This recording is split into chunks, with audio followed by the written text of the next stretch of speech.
Hello, everyone, and welcome to D4, where I, Devin. And I, Dustin, co-DM a 5th edition game of Dungeons & Dragons. They certainly do. Welcome, everyone. For all those that missed it, please go back and watch the one-shot we did with some amazing Black creators on our D4 Due Process charity stream and support them and all Black people in the community. Also, we want to say Happy Pride Month and to remind everyone that gay, lesbian, bisexual, queer, asexual, non-binary, and trans rights are human rights. No question, period. Much is written in the stars for those that believe in astrology. For those born in Theros, this goes beyond superstition or belief and is rooted in fate and destiny. Heroic feats determined by the gods through omens, giving you supernatural gifts beyond the veil of mere mortals. But worry not, for the stars have aligned one last time to bring an omen from beyond, a blessing of the gods to be bestowed upon one lucky mortal. Enter #Beyond for the fates to smile down upon you and offer you the chance at owning a digital copy of Mythic Odyssey of Theros on D&D Beyond. Have you ever tried to hand make your own miniature? Yeah, it didn't work out very well. Yeah, working with green stuff, plastic kit batching, or even trying to learn 3D modeling. It's hard, right? So let's not get into forging one from metal because that's a whole different set of skills. Yeah. Looking at you, Gil. But with Eldritch Foundry, creating the perfect miniature is made easy.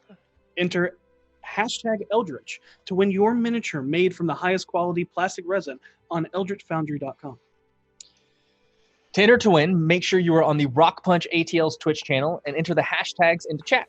Remember to only enter once so you're not disqualified. And also remember that subscribers and Twitch Prime subscribers are 3 times more likely to win. We will do a reminder at break for the drawing at the end of the episode, where we will message you on Twitch to find your information to get your information to get you your prizes. Yes. We hate that COVID has caused us to leave our beautiful studio and not be able to see all these amazing players that we have. We promise we have plans to return back to our lovely gaming home soon.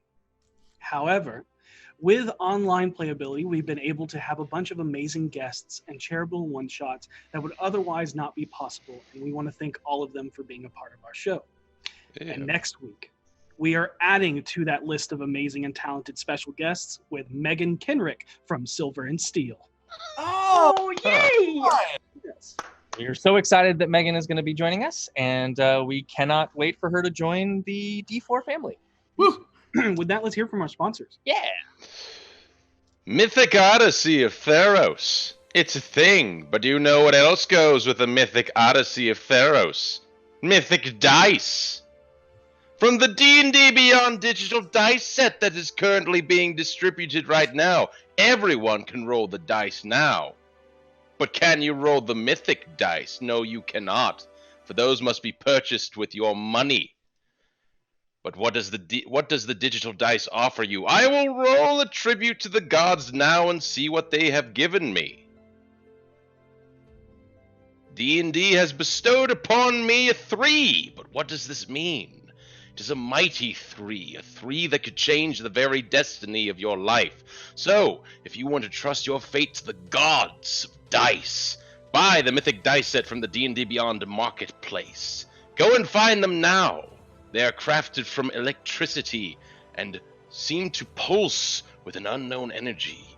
Place your lives and your fate in the hands of the gods. Mythic Dice. I'm just saying I bought the Mythic Dice because of course I did, and they are gorgeous. I'm just going to throw that out there. So yeah, you want to get them. They're really cool. And blessed by the gods! They are! They've rolled really well for me. But that's not what I'm here to talk about right now. I'm here to talk about Beetle and Grimm because they're amazing. And you know what I love? Drinking. And you know what's awesome? Beetle and Grimm loves drinking too. In fact, they're doing a drunken Q&A this Thursday, and it is going to be incredible. It's almost like an Ask Me Anything about Beetle and Grimm, because they're not going to have filters, and it's going to be amazing. So you should go to their Twitter page, look up the info, tune in for that. They're also, Bill and Paul will be on Nerdarchy this Friday, which is a wonderful duo of people who run the channel, and I absolutely adore them, and they should be supported. So go see the 4 individuals who rock my face on Nerdarchy this Friday. And don't forget, Beetle and Grimm will be doing things during D&D Live, which is coming up, and it's going to be amazing. So yeah, D&D Live, Nerdarchy, Drunken Antics. It's going to be baller. Head over to their Twitter page, which is Beetle and Grimm's, at Beetle and Grimm's, and get the details. We're gonna find out which goblin in the shipping market they like more. I mean, we all know who it is. It's me. You can just stop talking. Anyways. Is it though? Now, before those two tear each other apart, let me ask you something. Do you think my hair is so dang cute and fluffy? Do you think that there should be a miniature similar to someone who looks like me with very cute, fluffy hair? Is that what you're thinking right now? Maybe you are. And the best way to get into that is with Eldritch Foundry, because they have something even better. You see, when I have my cute, fluffy hair, I like to pose. Just a little bit. Just enough to keep it fresh. And they have a new pose, freeform posing for your character, so you can actually pose your fluffy-haired, cute individual this way, just like me. Have one of your own Ethan miniature. It's a little weird, but I condone it. And not only can you do that, if you have a 3D printer at home, for just $2.50, you can have an STL for yourself and print out your own little Ethan. A cute fluffy hair, bam! It can be yours. For only $2.50. It's fantastic. A great deal. Eldritch Foundry. Check them out. They're the best place to get your miniatures. That's cool. Well, here's the thing. You're watching us now, and you could be watching us in a different way later. On RockPunch ATL, they make a lot of content like the Punch Bowl, which yours truly was on very recently. And we talk a lot about aliens and vampires, because those are the only 2 things I know how to talk about. There was a little bit of like wolf erotica thrown in there, but you're just going to have to listen to find that out for yourself. We also are having the lovely Ashley joining them this week. Babs the Bat. Does she have another username? I'm sure she does. That's the one that I remember. So throwing that one out there. Yeah, Babs. Gonna be on there. Listen out for her. Do it. Do it, do it, do it, do it, do it. RockPunch ATL. And you know what you need for Mythic Odysseys, Drunken Antics. Oh, Chaotic Tiefling ATL. I didn't mean to cut you off. I'm sorry. It's totally fine. And making miniatures and cutting people off, you need t-shirts and mugs. And we have those all at d4dnd.com. Go browse the selection, see what you like, and maybe buy some. See you later. Without further ado, let us immerse ourselves into the Chronicles of D4.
But then the pants turned out to be the rash pants, so I had to put them back.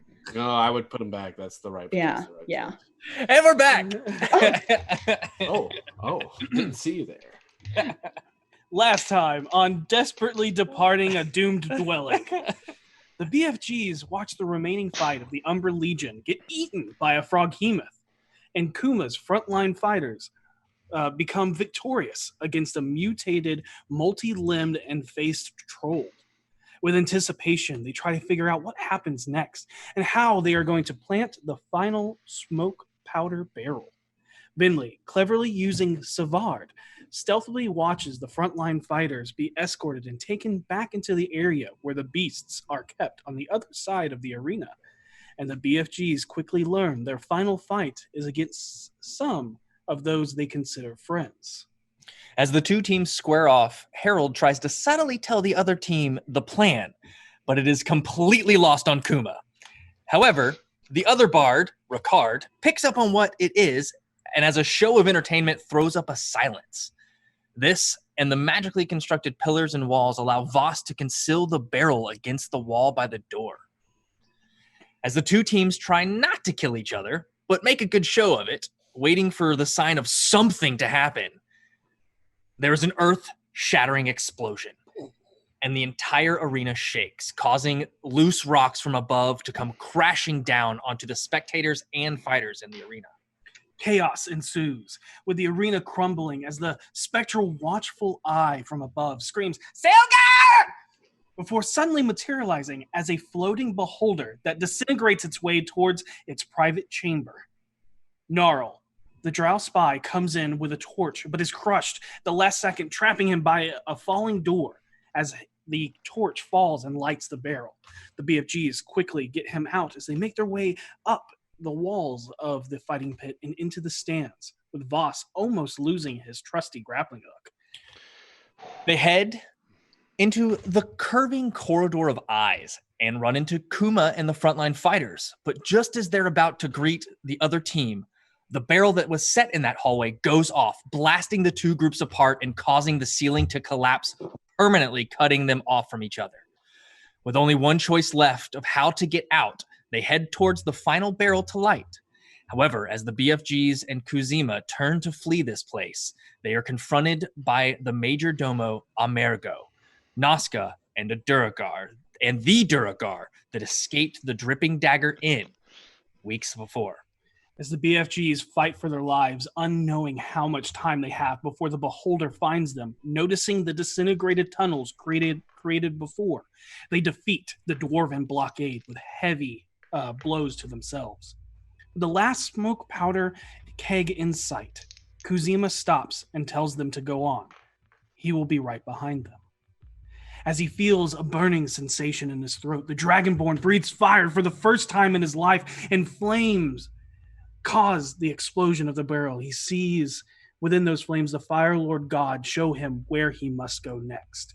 And as the explosion ignites behind them, racing up the stairwell, that is where we start tonight's session. You all rush up the set of eerily illuminated stairs that empty out into a pitch-dark cavern system. The explosion kicks up a torrent of dirt as the hot air rushes past you and collapses the stairwell behind you. You are left with the sinking and concerned feeling as you are cut off from your most recent ally, Kuzima, and his lovable and helpful salamander of fire, Zawadi. Just as you were cut off from Kuma and the frontline fighters. The only thing you have now is the hope that they too can find their own way out. You revel for a moment, letting the feeling of triumph wash over you, knowing you have just dealt a very heavy blow to the Xanathar Guild by dismantling their base of operations.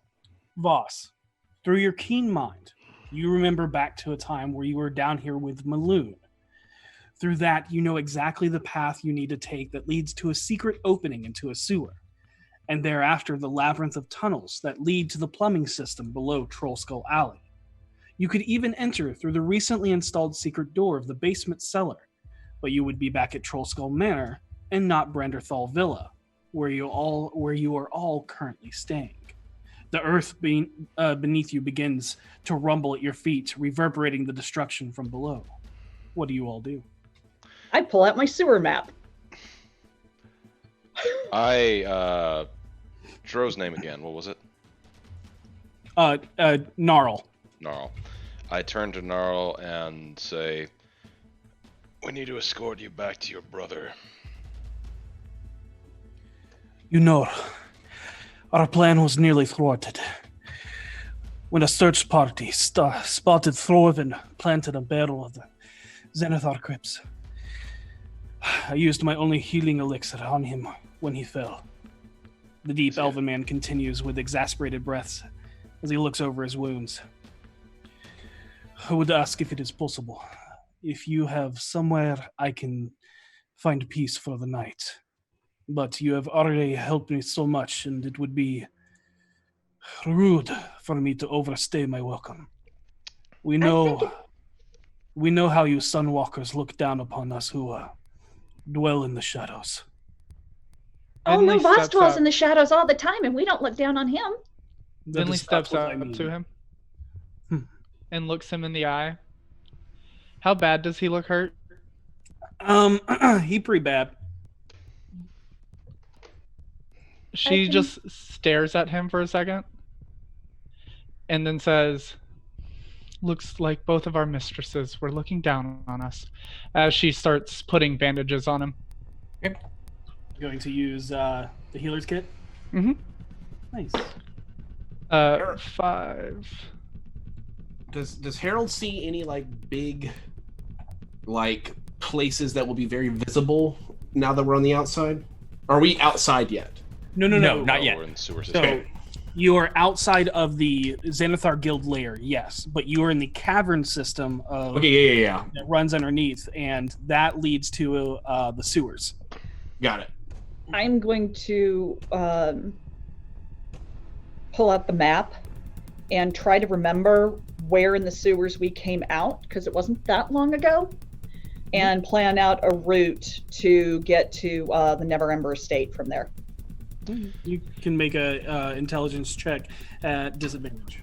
And Gnarl takes 9 plus his maximum number of hit dice in healing. Intelligence. That's going to be. Wait, where is? Oh yeah, it's at the top. It's an 18. Dang. This, you know about where in the sewer system you were, and it is kind of on the cusp of the castle ward and the dock ward. Okay. But Gnarl, after you're done bandaging up, he goes, "Thank you. You all did very well tonight." Thanks. Thank you. This way, guys. Who all saw you? Oh, they are Anyone dead. survive? They are dead. It was Right. a bugbear and a kinku. All right. And Voss, you distinctly remember Nazca telling a kinku to take a bugbear to look for Gnarl. Yes. Harold. I am supposed to get this guy back to Davil. Yeah? Yes? No. No. Not Davil. The other guy. Jarlaxle. Yep. Do I know? I would ask him where Jarlaxle is in the city then, and if we can take him there. If you have any idea of where he might be, I know the theater. Yep, I had an idea on that too. so I hope you have some idea of where he is hiding, because this theater is what it is. Ever since I heard of the explosion, I do not know where Commodore Zod resides. I would prefer to do that now, if at all possible. If we can do it without walking through the streets, I see no reason why not. We can. If you can get me back to where the. Do you remember? I mean, I go back to, I look at the map with Seisha and remembering what I remember about it. because we come out here, Hmm. but I don't remember how to get there. Can Does anybody- can I also, using Keen Mind to help me, attempt to make a check on what the closest route would be to the theater? Just looking at that and knowing I pull out my city map. Yeah, play those two and seeing them. Thank you. And Voss, this is the first time where you see a city map and a sewer map side by side. What do I notice? It just might be something you want to look at later. Okay, I'll keep that in mind. And you know exactly where the theater is, and you can see the easiest route to get there. I pointed out to Seisha and to the rest of the group. But how do we get there from here? I start pointing that out. Yeah, you know, and you can start leading the way. Yeah. I'll hang in the back because I can see the farthest in the dark. Yeah. Might I have my bag back, please, Voss? Yes. No, we're gonna. Yep. I give her back the bag. Okay. Thank you. I'll do it. Thank you. All right, let's get going. I am exhausted. V, how are you feeling? I'm just a little, like, shaken up, I guess. It's not every day a building collapses on you. Do you feel comfortable enough to carry me? Yeah, no, totally. Thank you. All right. How many people do you think were caught in it? I think that's something. 154. I'm trying not to think about it. Let's just keep going. As you all begin to make your way through the pitch black Underdark caverns. Is everybody I going? cast light on my sentinel shield. Okay, there's light on the new Sentinel shield. I'll pull out my There rapier. is the light from the rapier, and there is the light from the ghost lantern. And I am not using any light. I'm just looking into the dark behind me. I just got my And- ghost lantern because I can't see shit. Yeah, and Gnarl steps all the way to the back with you, Harold. More so to stay out of light than Right. to nefarious in any ways. It's just Yeah. I mean, I've got an eye on him. I'm not worried about it. I figured if he was going to betray us, it probably wouldn't be now. Yeah, this would be poor planning. This would be a really bad. Oh, wait. Or Venley, I need there's a shield in your bag. Could you get it out for me? I don't actually have it. She like looks over V's shoulder. It's like, yeah. Do you know what it looks like? Yeah, it's a big circular shield, and it's got this eye thing in the middle of it, and it's filigree all around it. It's really pretty. She takes the bag off and holds it over V's shoulder so that you can reach into the bag and grab it because she has no idea what you're talking about. While everybody is like preoccupied in doing this, I move into the darkness. I make sure dude's not watching me, Gnarl, and I'm going to draw the red wing symbol on the wall in the dark. Okay. Got it. In pitch blackness, as you step away, you draw 3 red wings that look very similar to the wings of a winged serpent of the symbol of Xanathar, all in the 3 like triangle form with an Ouroboros snake In the center. in the center. And then I'm going to leave a little message in it. It's just going to say, "We do what you can't." Okay. Oh, snap. All right. And then I'm going to leave. Yep. And easily able to, one, with your 120 feet of seeing in perfect pitch blackness, dark vision, you see the light from where they are as they move in and can easily make your way back up. Go ahead and give me a general stealth check, though, to sneak over. Absolutely. Holy cow. This 18. shield makes my passive perception really sweet. 18. Cool. Yeah, you're able to slip out and slip back without anybody. That beats everybody, even with that special shield. Yeah. Whew. By 1. All Bruise right. is maintained. So you all make your way out and you come to the secret door that opens up into the sewers as the stench washes over you, letting the dread of wading through the city's collected wastewater sink in. Gnarl looks at all of you with a knowing nod and a hopeful look in his eyes of seeing his brother once again. If everybody could, I tie my socks that I keep in my bag around my face. Yep, Yep. but I need everybody who is injured to make me Constitution saving throw. I'm not in the water. Not me, Shaka. You have to be in the water to. I'm being carried by V. Yeah, I'm carrying her. Do Fair. I roll at any sort of disadvantage? Nope, you just just Okay. roll Constitution saving throw. Hooah. I am not Oh hurt. no! Don't forget to add 3. Mm-mm. Okay. Add 3? Hell yeah! Add 3, great. I'm saved. Oh wow. Mm-hmm. Okay, Vinley, what'd you get? You're not there. V, what'd you get? 29. Voss, I'm not injured. you're not injured. Seisha, 17. all right. Harold, Ooh, 8. all right. Gnarl got a 3, unless Seisha's bonus helps him, and then it's Yeah, a he's 6. an ally. 6. All right. You watch as throughout the walking that takes about an hour of navigating these tunnels, having to constantly reference the map because you've never been this pathway before. You watch as the black water seeps into the bandages that you've wrapped around Gnarl as he starts to get a little more winded and slows his pace, wincing at a little bit of pain as he keeps like scratching at wounds. Question. Same kind of happens for Harold. If I need to make a medicine check, sure, but if I remove this from them now, is it just going to hit them again immediately? It will, but also I'm going to say that as of right now, Seisha doesn't notice this because you're in the front and they're both in the very back.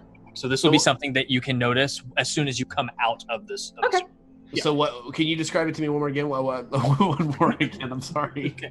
So the black Once more water again. seeps into your clothes and clings to your wounds. You feel a burning sensation at your wounds that also itches, and you feel a little bit more winded, and you feel a little bit more sluggish. There's no mechanical things yet. Okay. but- yeah. Okay. Cool. That's Yep. yeah. All right. Harold does not look comfortable. Harold is complaining. Oh my god, this is taking so long. Harold, we're traversing an entire city underground. I'm aware of that. Don't make me turn this sewer around. Oh yeah, turn the sewer around, Seisha. I'd really like to see you do it. I'm gonna find a way. You'll find a way. You'll find a way to turn the sewer around. Yeah, I will. Oh my. Wouldn't it goodness. look the same if you turned it around? Yes. Oh wow, sure is a good point. Just the water would flow the other way. Oh shit.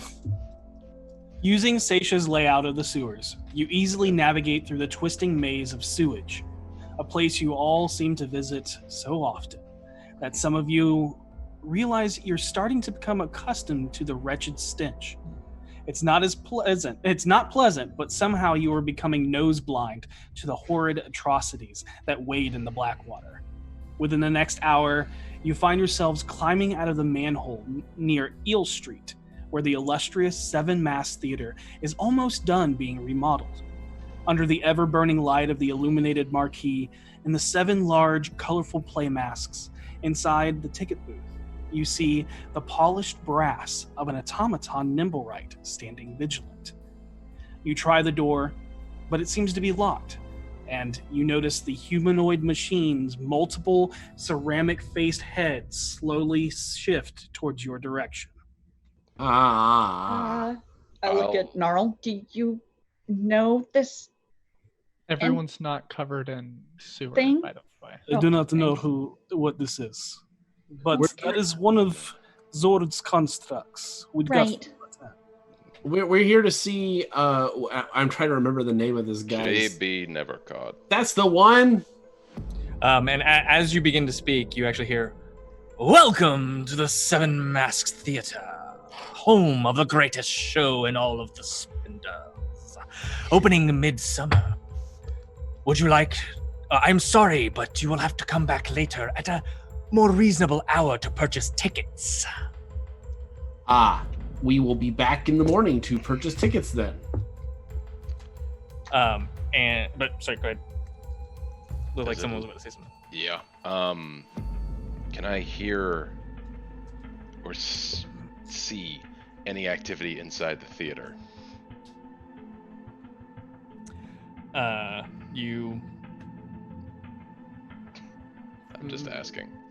no. If It's just all a no, dark if and it- quiet. yeah, if it's straight and no, just that's fine. from this vantage point where you are right now, not Okay. really. I truly must insist we see the proprietor on emergency business if you need to go fetch him and tell him that we are here with one of his associates. It's Voss. This is Zord's constructs. I'm here to see Jarlaxle. And you watch as the eyes behind the mask that once empty deep sockets light up and glow with a dull teal gray for a moment before flickering out again. Right. This way. You are then escorted inside as the Nimberite. You're escorted inside by the Nimberite to a slightly run-down interior of the old theater. Multiple scaffoldings line the area, accompanied by paint buckets and new molding, simple iron ring chandeliers, and a few other accompaniments to help breathe life into the theater and the field ward itself. You are led upstairs into a private office covered in memorabilia and paraphernalia of old Karatur kabuki-style theater objects. Standing at the glass window, facing away from you, looking down into the theater, is a man you saw Jarlaxle change into the last time you met. The burly, yellowish, bronze-skinned, black-haired and broad, flat features of a jovial Shao man with a braided Fu Manchu goatee, wearing a black Fanjin academic tall rectangular hat and a fanciful Shao silk-layered robe trimmed in mink fur. So he's not in the nipple suit this time. No. He is no longer Commodore Zord. Okay. Such a shame. Thank you, Mr. Brizzlebright. That will be all. You may return to your post. I will entertain our guests. Boss, you remember the name Brizzlebright, as Malcolm Brizzlebright is the name of the ghost you guys saw here of the old proprietor that ended up hanging himself on accident during a stage accident. Interesting. I see you've brought me back what we feared would be lost forever, and for that Brigandiath owes you our thanks. In the future, if you come looking for me, ask for Rong Quan Mystere, or Sifu Mystere. Sifu Mystere. JB Nevercott may be the property owner and landlord, but I am the proprietor of the Seven Mass Theater, and my dear friends. The man takes off his hat and throws it onto a hat rack nearby as it fades into a deep purple cavalier hat with a long plumed feather. You then see the Shao man's visage return to that of the handsome, bald, lavender gray-skinned, elaborately dressed Jarlaxle Bateray. He continues his words with a flourish he used as a punctuation at the end of a grand entrance. I am both. Oh my gosh! I'm sorry, I've read about you. Because we determined with the floats that she knew about. Oh yeah, you also were you not there when he was in the house? Oh. I see my reputation precedes me. It's all wow. It's all true. I'm sure it's all true. Wow. What is my brother? Naro, it is so good to see you, and I take it your mission was successful? We would not be standing here if it was not.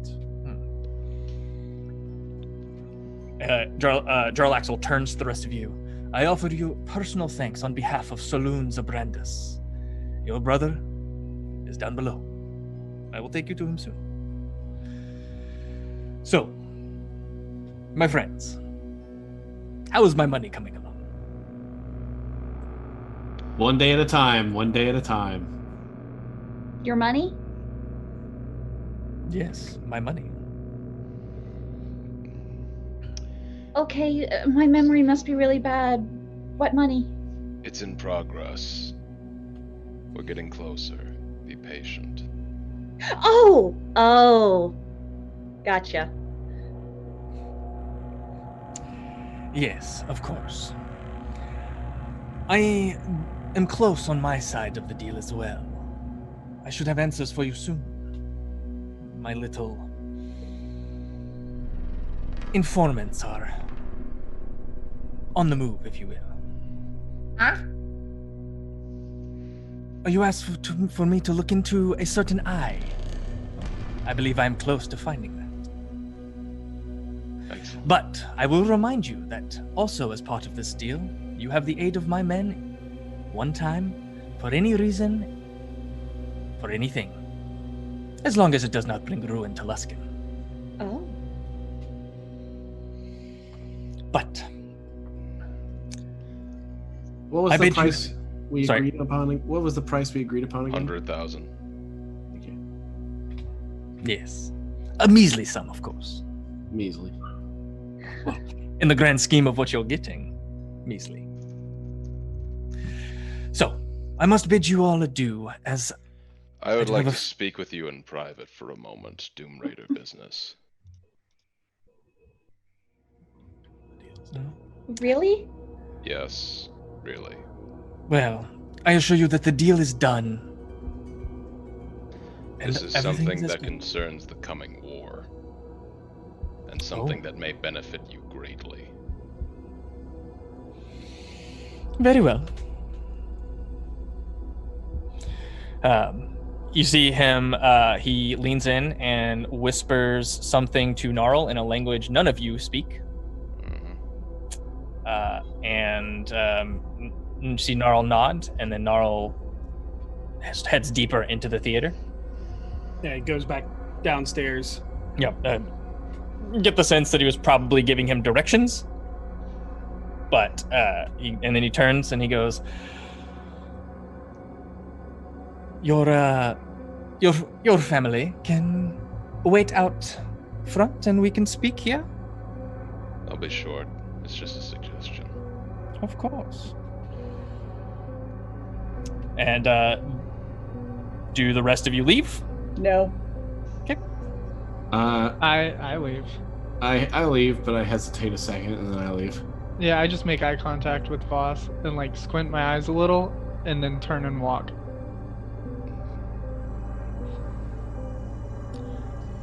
V, do you leave? Yeah. So only Seisha is unmoving, standing next to you. Seisha, Yeah. we're very close to completing something we all want. But I have to give my boss his due diligence on this, Okay. which means I need you to leave. You're involving all of us in this, boss. We have a right to know what's going on. No, I'm not. Not in this case.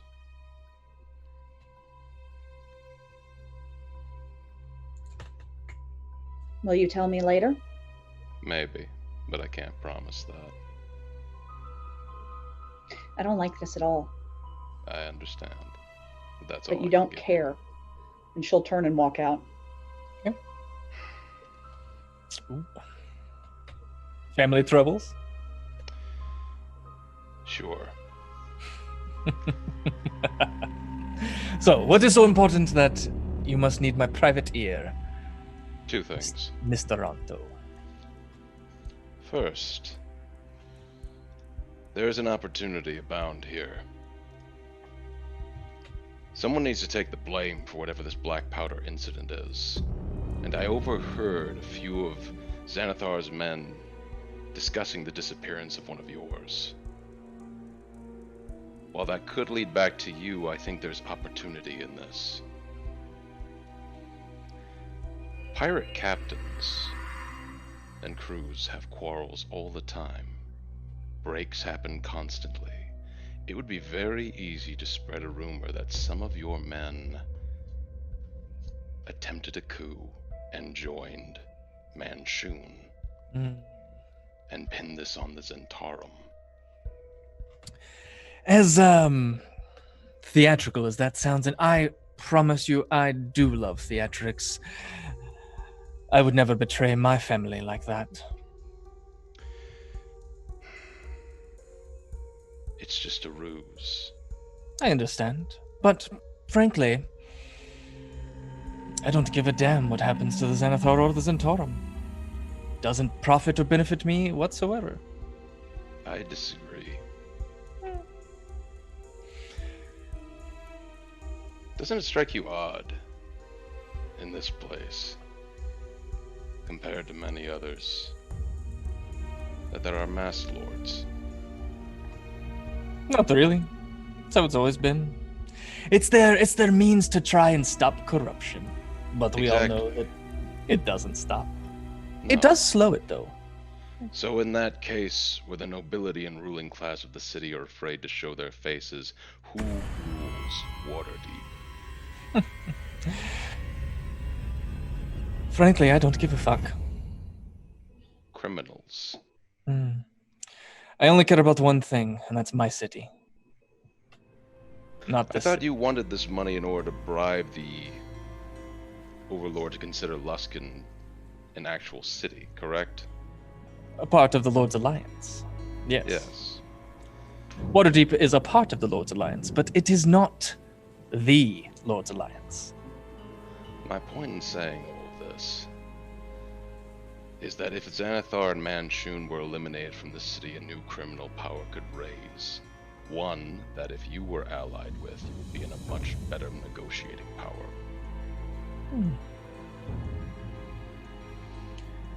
I see. So, It's something to think about for the it is. But I another like you. I see a lot of myself in you. insight. Sure. 18.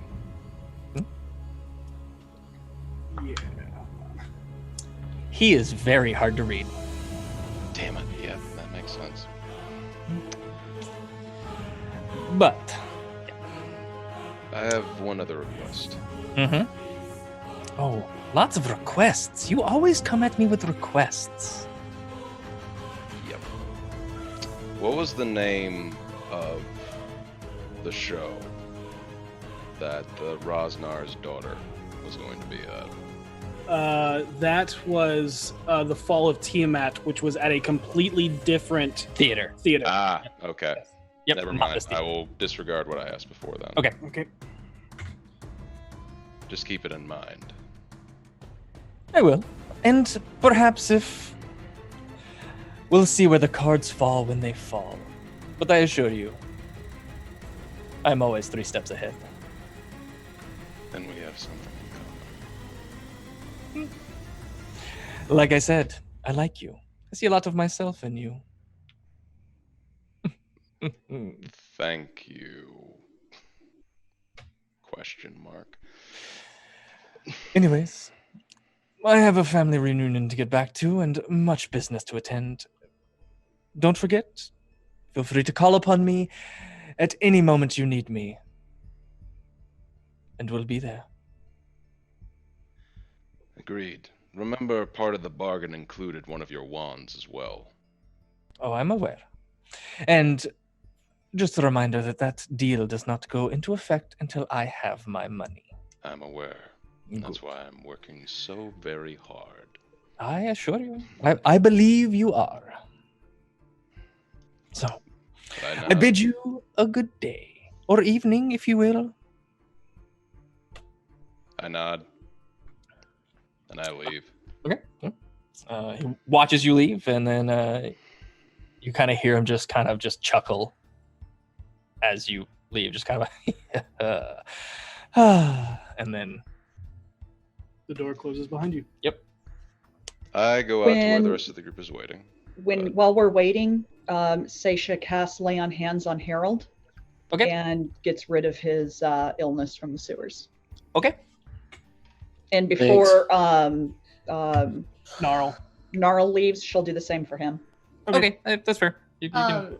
Before Boss comes back, I just want V to kind of like feel even more like anxious, to where it's kind of obvious, and just kind of mention that she just has like a really bad feeling about whatever it is that's happening with Boss that can't be said in front of us. I'm getting really sick of it. I'm just curious what he meant by a war. Well, perhaps he was Between the talking guilds. about the. Do you think he's trying to start one? No, I think it's between the guilds. Do you all forget that we're at war with some other entity that's coming to destroy this entire plane of existence, and it doesn't matter if we're criminals or nobles? Would I think- would you consider that a war, or would you consider that a we're doing our best? We're like in the an middle of a war annihilation. between the Xanathar and the Zentarum. That's true too. That's what he's talking about. That makes sense. And there's I mean, multiple I guess things gay that war. At least that'd I- be my guess. there's multiple things I don't take personally when he tells me to leave a room, because I'm allied with essentially a higher version of the guard in the city. If I were to hear what he was saying, I would have no choice but to speak to Vajra. Same with you, Seisha. You have no choice but to speak. I know, I do have a choice. And you go. There's. Well, that's a lie. Harold and I are harpers. Never mind. The savant herself told me, informed me, taught me that not all information is meant to be known by everyone. But what if your investigator friends were to ask you point blank?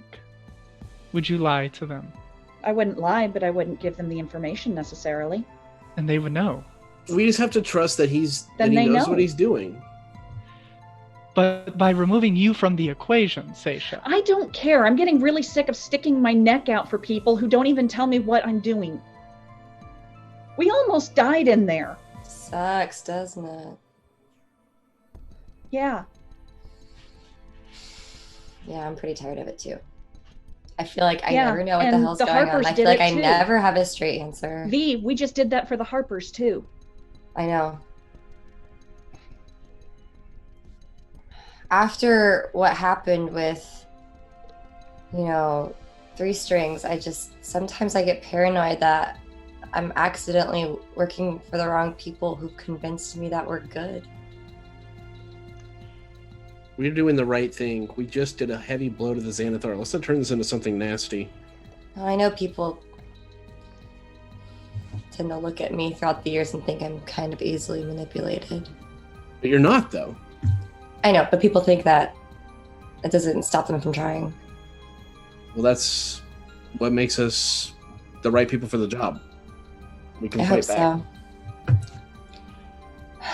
And it's about this time when Voss walks back out. I don't care about a gang war. I'm just trying to survive. This is one step closer to making us a whole lot safer. Is it? It's one half less we have to watch our backs in the streets. I wish we never found this stupid stone. It had to be us. Let's talk about that somewhere else. Yeah. Okay. Let's do that. We can sleep. Some places, the walls have ears. this entire city has ears. I mean, sometimes even inside our walls has ears, apparently. Let's go back to the Neverember estate. Boss, are you done? I am. All right, let's go to our temporary home then. And as you walk out, Seisha, you notice something as an ethereal blue form is just outside of the Nimberite, as it then becomes one and then looks to you and says, "Thank you for coming to see the Seven Masks Theater. It was our pleasure. Remember, tickets are available from sunup to sundown." We'll be back. What was its name? Brizzlebright? Yes. Harold looks at it and nods. Thank you, Mr. Brizzlebright. My Seisha's going to cast Divine Sense. undead. Undead. Huh. Oh no!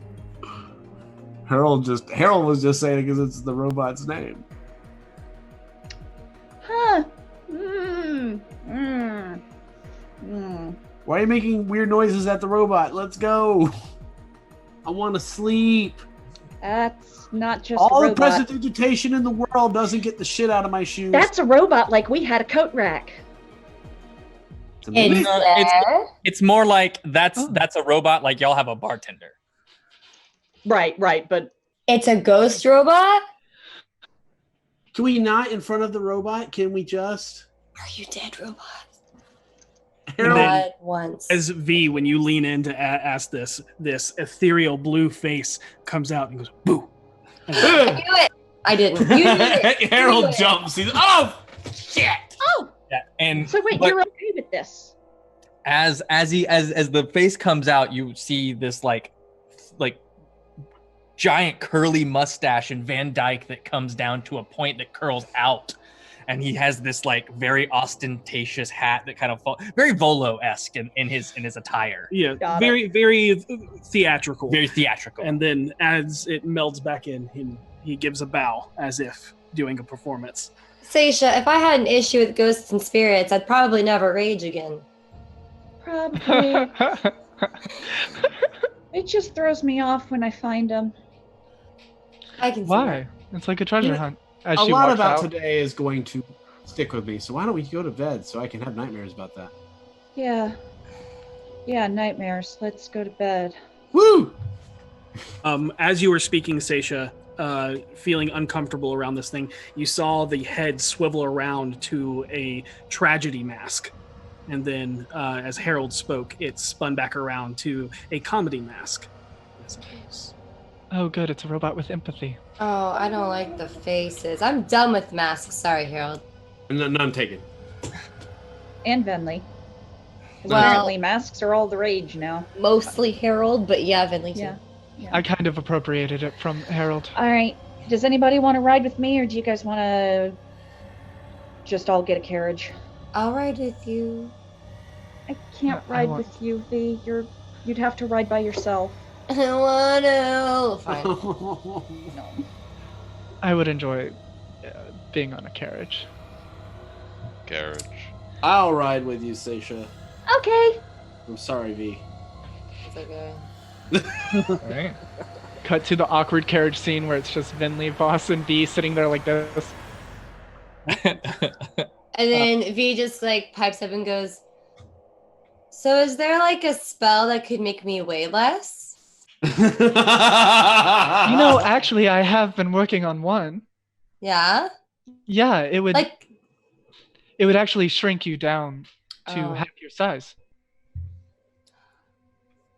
I would be like 4 feet tall. Something to ponder on. I haven't finalized the I'd be arcane so sigils. Small.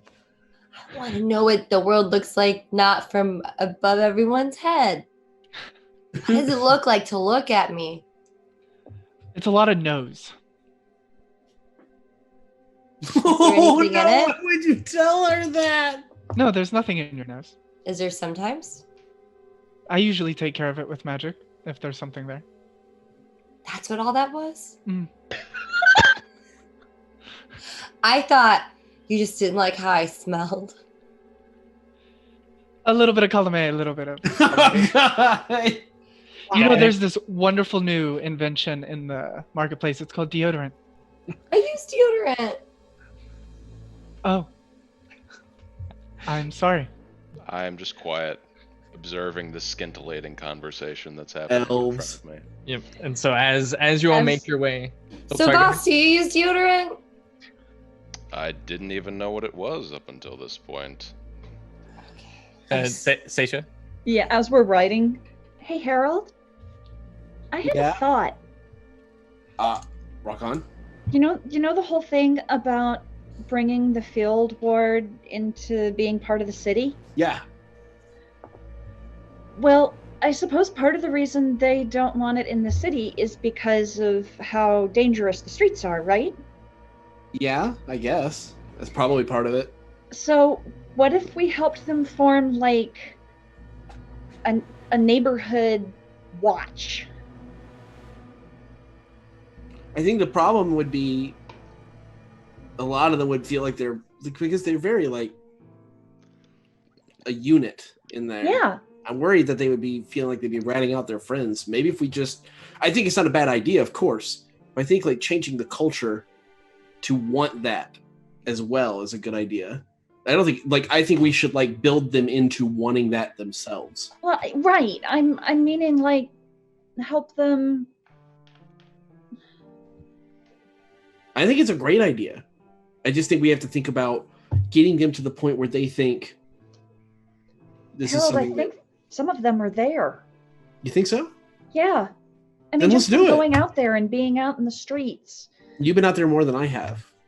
I think you're a better. There's a lot of families out there. I want to help them. People want what's best for their children. That's why they come to the lessons. Okay, we'll get started on it. Really? Yeah, 100%. I got your back. Anything you need, anybody you need me to talk to. Thanks, Harold. And he'll give you a crazy high five series. Keeps moving. She puts her hands up behind her head. He's boop, boop, boop, boop, boop, doing all this weird shit to your hands and. That was really weird. Thanks. Thanks. Yeah, no worries. V knows the whole series, but you did pretty good for not knowing any of it. Thanks. Yeah. I just kind of flapped because I can't see what you're doing back there. Yeah, me and V will show you sometimes. It's really cool. She taught me it. It's awesome. I bet. Okay. As you make your way up into the realms of normal city life, you noticed that you did reek of sewage until Vinley, of course, cleaned you with prestidigitation. She's the But best. you also noticed the last twinklings of light fade away as the night takes hold of the Sword Coast. Voss, you know it is exactly 9:27 p.m. You're all pretty tired from a literal full day of constant fighting and adrenaline-rushing demolition mission. You have a few new treasures to sift through, and I will go ahead and split the money up with everybody. Okay. Which I don't think I've done that yet. Yeah, you easily get back to Brandert Hall, and you easily sift through all the treasures and layout, and so there are. Hey, Venley, we grabbed these for you. And I hand her, what was it, 3 or 4 scrolls? 4 scrolls. 4 scrolls. Yep.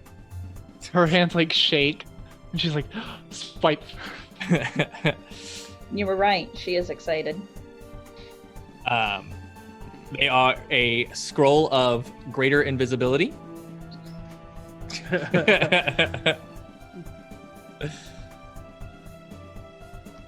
That spell is dope. It is dope. Ready as for the next one? heck. Scroll of Feigned Death. Scroll of gentle repose.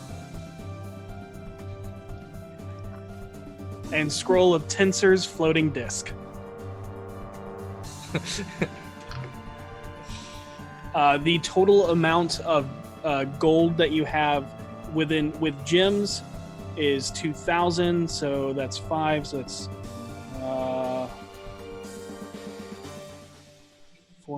400 each. I think that sounds about right. Math. I How much hate was it. it? 2,000? Yes. So you got a total of you have 20 gems, each worth 100 gold. So it's a total of 2,000 gold. Yeah. So 400 each. 400 each. Yes. Sweet. Nice. Seja, you notice while carrying the shield and from pulling it out originally, inscribed on the inside, written in Old Common Tongue, is known as Thoras, is Pecunia Regis Facit. Voss, you know that Thoras is the common language still used for trading in You also recognize this as the shield. Looks similar to golden coins used in trade near but you can't quite remember the significance. Can I translate the words? You cannot. There is no you can, but I will need you to make me a history check to do so. Actually, can I use my If you wanna channel use your- divinity Yes, to get the you skill? I Uh, will do that then. Thoras is the ancient common language, kind of like how Latin is for Yeah. us. And it directly translates to money makes kings. But colloquially,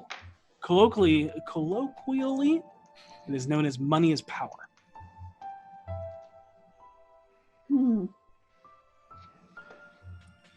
That's interesting. You can also roll a history check on the shield itself. Sure. Ooh. Voss, you can also make this check if you Yes. wanted to. Sure. History. guess Nice. I should Dirty know 20. What is exactly that she's getting? 6. Okay, yeah, it's a shield. You helped. Yep. Oh, shield. That's a shield. I'm trained I in reckon. history. You can sure roll it. That's fine. I rolled a dirty 20. I heard. Oh, sorry. It's okay. I got No. a 9. Yep. Seisha, the phrase as well as the shield were used by an order of knights known as the Knights of the Shield. They were a group of information dealers and political manipulators that operated within the Sword Coast, lands of intrigue, and to a lesser extent, the North, for over 1,000 years. The Knights of the Shield, although formed in the lands of Tether, are most commonly known for minting the coins of Athkatla, commonly known as the City of Coin and the capital of the mercantile nation of Am. Just about anything is acceptable in Athkatla, and actions that would be illegal or immoral in other lands are tolerated. They were formed in -170 DR to gather information on Beholderkin during the Age of Many Eyes, during the Eye Tyrant Wars. Oh. And you also know that the knights are rumored to have been corrupted by an archdevil deity and held influence over a major city political corruption for many years, the hidden lord Gargoth. Got it. And if anybody wants to make religion checks on Gargoth, I do. Boss. Someone else. That is religion. That's a 15. Benley. I got a 10. Okay, yeah. Seisha, you recognize Gargoth as he is the lawful evil demigod of betrayal, cruelty, political corruption, and power brokers. It was an Archduke of Avernus and treasurer of the Nine Hells. He embodied the inevitable decay and corruption that accompanies all self-serving, greedy, and power-hungry leaders and groups. Gargoth is despised by even his own kind for his love of upholding the letter of a contract and never the spirit of one. He would manipulate mortals and devils alike. Exiled forever from the Nine Hells to the material plane, under pain of complete destruction, Gargoth took to wandering the plains, returning time and time again to the world of Toril. The only complete record of these journeys exists in a journal he wrote while making them. The original journal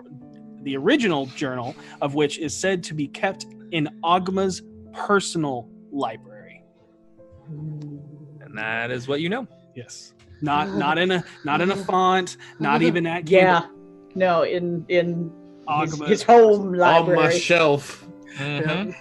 In my Is it house. the Halls of Knowledge, I think? Is that what it's called? I think so. That sounds about right. a first edition. Nice. Seisha's just kind of staring at the shield and spinning it around in her hands, and her eyes are just getting bigger and bigger. Wow. Looks fancy. Your eyes might pop out. I will say, despite all of the evil history tied to the shield, the shield is not evil itself, and does not, anything like that. It's just there's history with these knights. That's all. I think I identified it, didn't I? You did. Yeah, so I noticed there wasn't anything hinky to it. Yeah. Wow. This is like a piece of history. Terrible history, but history. Great. I'm really tired, but she kind of sets it down. We need to talk. Oh boy. I'll get the booze. We touched I will on help it. you. We I'm gonna touched grab on it, a bottle of wine and sit down with it. but I'm getting really sick of doing things and not knowing what or why and just going along with it.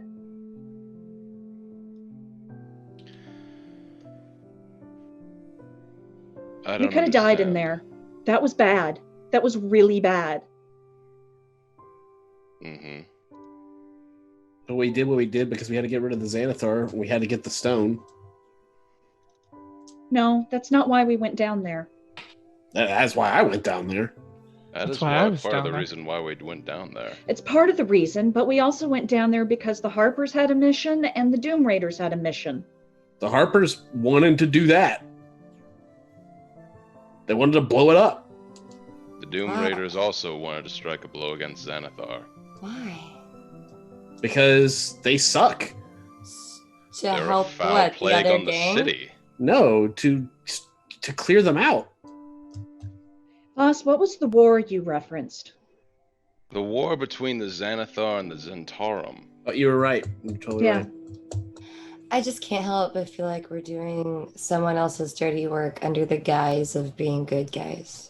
Well, isn't that what organizations do all the time? Yeah, they always want their members to believe that they are the right ones.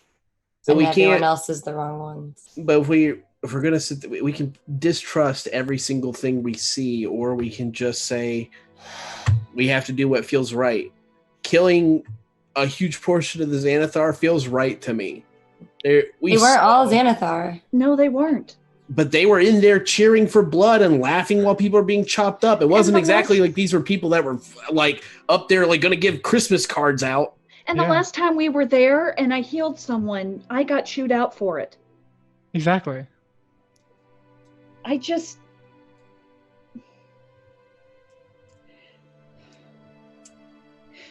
I'm still having a problem with what happened at the docks. Yeah. And I feel like I have no control over my life right now. And it's really frustrating. And I know V feels the same way. And the rest of you may be okay with taking orders from groups, but I'm not a part of those groups. I've never been a part of a group. I'm just going along with this because you guys are my friends. And it's hard going into a situation where hundreds of people were potentially killed for what? So that thousands more aren't subjugated to being put in the thrall of a being that doesn't even know what empathy is. We never lied to you. We told you exactly what we were going in there to do. We're going in there to take care of this. There That's what wasn't we did. anything else? If there was something else, then I don't know. What was the Doom Raider mission? More Finley? The palatable. Raider mission was the same thing. We were working in congruence with the Harpers to achieve this end. And we were all in there when Joe Axel said what he wanted. Finley, what were you going to say? I was just going to say, would it be more palatable for everyone if it would have been a Grey Hand mission? Because what they did was safeguard the well-being of the city by destroying the outpost of, or not even the outpost, the central command of a huge criminal underground underneath Waterdeep. Everyone who died in there worked with the Xanathar or supported them financially. Really? Kuma worked with the Xanathar? Yes! She was there! Then we worked with the Xanathar by that logic. Temporarily, and then we destroyed them. We weren't just going to sit there and play nice with these people. The fact of the matter was they were going to come into our bar and kill everybody trying to find us. No, that was Manchun. That's one more person that would do that. The Xanathar are just the same. They're just a different name with a weird, goofy-ass leader. Who's probably 10 times as dangerous as Manchun. They could probably do the exact same thing because he has even less care that people see him. I hope his fish was okay. I'm going to be real. I don't give a fuck about his fish. And I don't give a fuck about the people that got blown up in there unless Kuma did or Kazima or any of their friends. I don't want them to get hurt. But let's be honest with ourselves. The people in that audience were cheering for people getting torn apart. We watched them. I I had to do some things tonight that I was not happy with. But I did it because the fact of the matter is Xanathar's going to keep working, and either we take care of it or we don't. We were in a position to take care of it. We took care of it. I'm going to live with some of the decisions I made for the rest of my life. I saw and did some fucked up things to make that happen. But I don't feel any regret. They had to go. What did you do that was so... I didn't say anything that was that bad. They had to go. That's all I... It's my fault. What happened? We had to take out his surveillance system. It was a bunch of already dead dwarves. I wouldn't say they were already dead. They weren't dead. They were just incapacitated. If you unhooked them, they would have died. We did what we had to do. A few people died so that the majority of people could live. Maybe not everybody in that audience was a good person or a bad person, but they were in there cheering bloodshed that was meaningless. I can still like Kuma and not agree with being in a place like that. Manchun came to our home, murdered someone, and we couldn't do anything about it. The Zentarum are there to represent Manchun. The Xanathar have attacked us in the streets, in our home, in places we've been several times. If we do not strike at them, they will kill us. That is all there is to this. We struck a great blow at a plague that has been wretching the city for a long time. 3 of you have met the Doom Raiders. Do you think I would be so stupid as to trust someone who I thought had utterly ill intentions for this city? Utterly ill intentions for us? Boss, right now I don't know, because you won't say anything that you're doing. Because it's the same reason I didn't tell you about the list of the masked lords. The less people who know compromising information, the better. And you just... We're supposed to trust you, but you can't trust us. Yeah. We have met beings capable of ripping information from your mind. Both of you have been under the influence of this before. If that being were to know the names of masked lords, how do you think they would react? If they knew what the Doom Raiders were planning exactly, how do you think they would react? Well, in that case, shouldn't it have been someone like Vinley who knows the names instead of you? I Boss, didn't know give me who the they stone. were. No. I mean, Boss, what... Vinley has higher defenses against us. You're not the only... When the vault is done, you can have the stone. Why are Hell, you the so stone obsessed with control? has asked to go to you. But you are experiencing visions you don't understand. You are stressed by things beyond any of our comprehension. I'm not. I'm just a man. You've had the visions too, though, haven't you? Not the You ones saw- you've had of an angel being torn apart. Whatever is dragging into you, it's not affecting me. Boss, I don't think that was the stone. I know that's not the stone. But that's my point. Do you want 2 things prying into your mind? You have gone... You know who the masked lords are. Do you really need to be carrying that? Your brain isn't a Yes. steel trap. It isn't yours. No one's what is, it can but the... take... I'm not giving you the stone. Do you want it When this for is yourself? done... No, I don't. I really don't. Then You why just do we have to carry it on desperately us? want to complete it. We are this close to finally completing this task. I'm just saying Being in maybe... a position to truly do something good in this city. Wouldn't not completing it be better? We Making get there the pieces first as and we far can away as decide where possible those from each funds other? go. Somewhere where only we know? We Why can don't we decide just- where those funds go. Why don't we just not carry it? That would leave it open for anyone to steal. I hope there isn't any funds.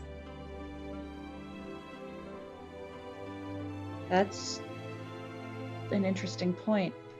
I'm getting a bad feeling more and more about this stone. All money does We is rip people voted apart. on this. I know, but We all decided. It wasn't just me.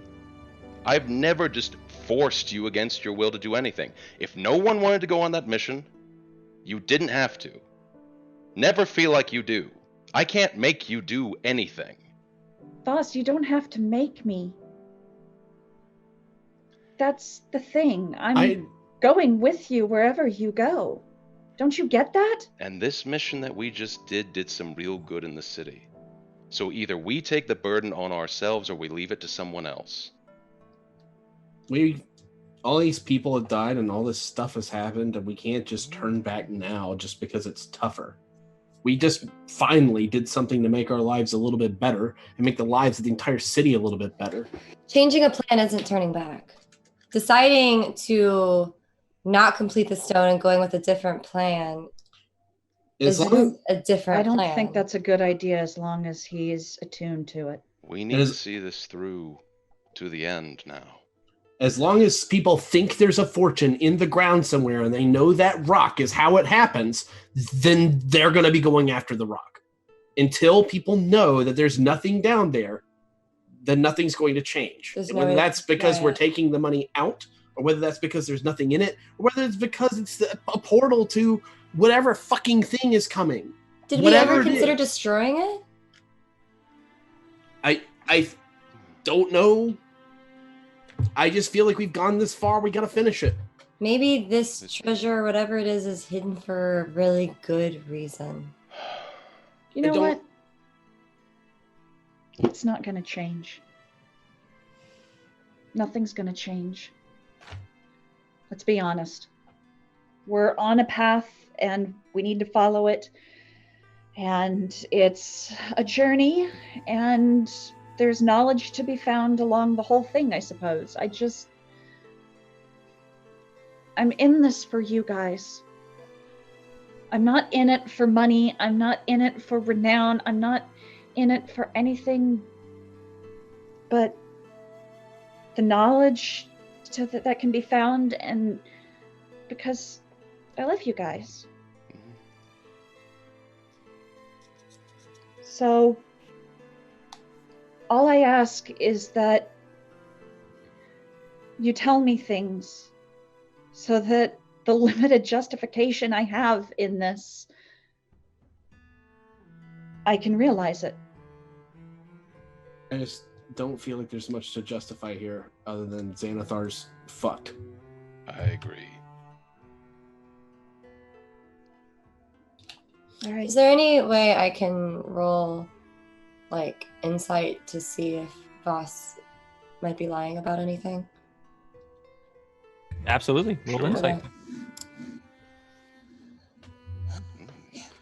And Voss, you can roll deception or persuasion, whichever I'm you trying are to think if there's doing. anything I've lied about. I don't think that I have. But I'll go ahead and make a roll. I don't think you've lied about anything either. 13. I rolled a 13 as well. I don't think I've lied about anything that I said. Then He's that's what been you, vague, but he hasn't lied. yeah. Then that's what you pick up is like Voss is, even himself is kind of like I think I'm being completely truthful right now. Like he believes everything he's saying. Yeah.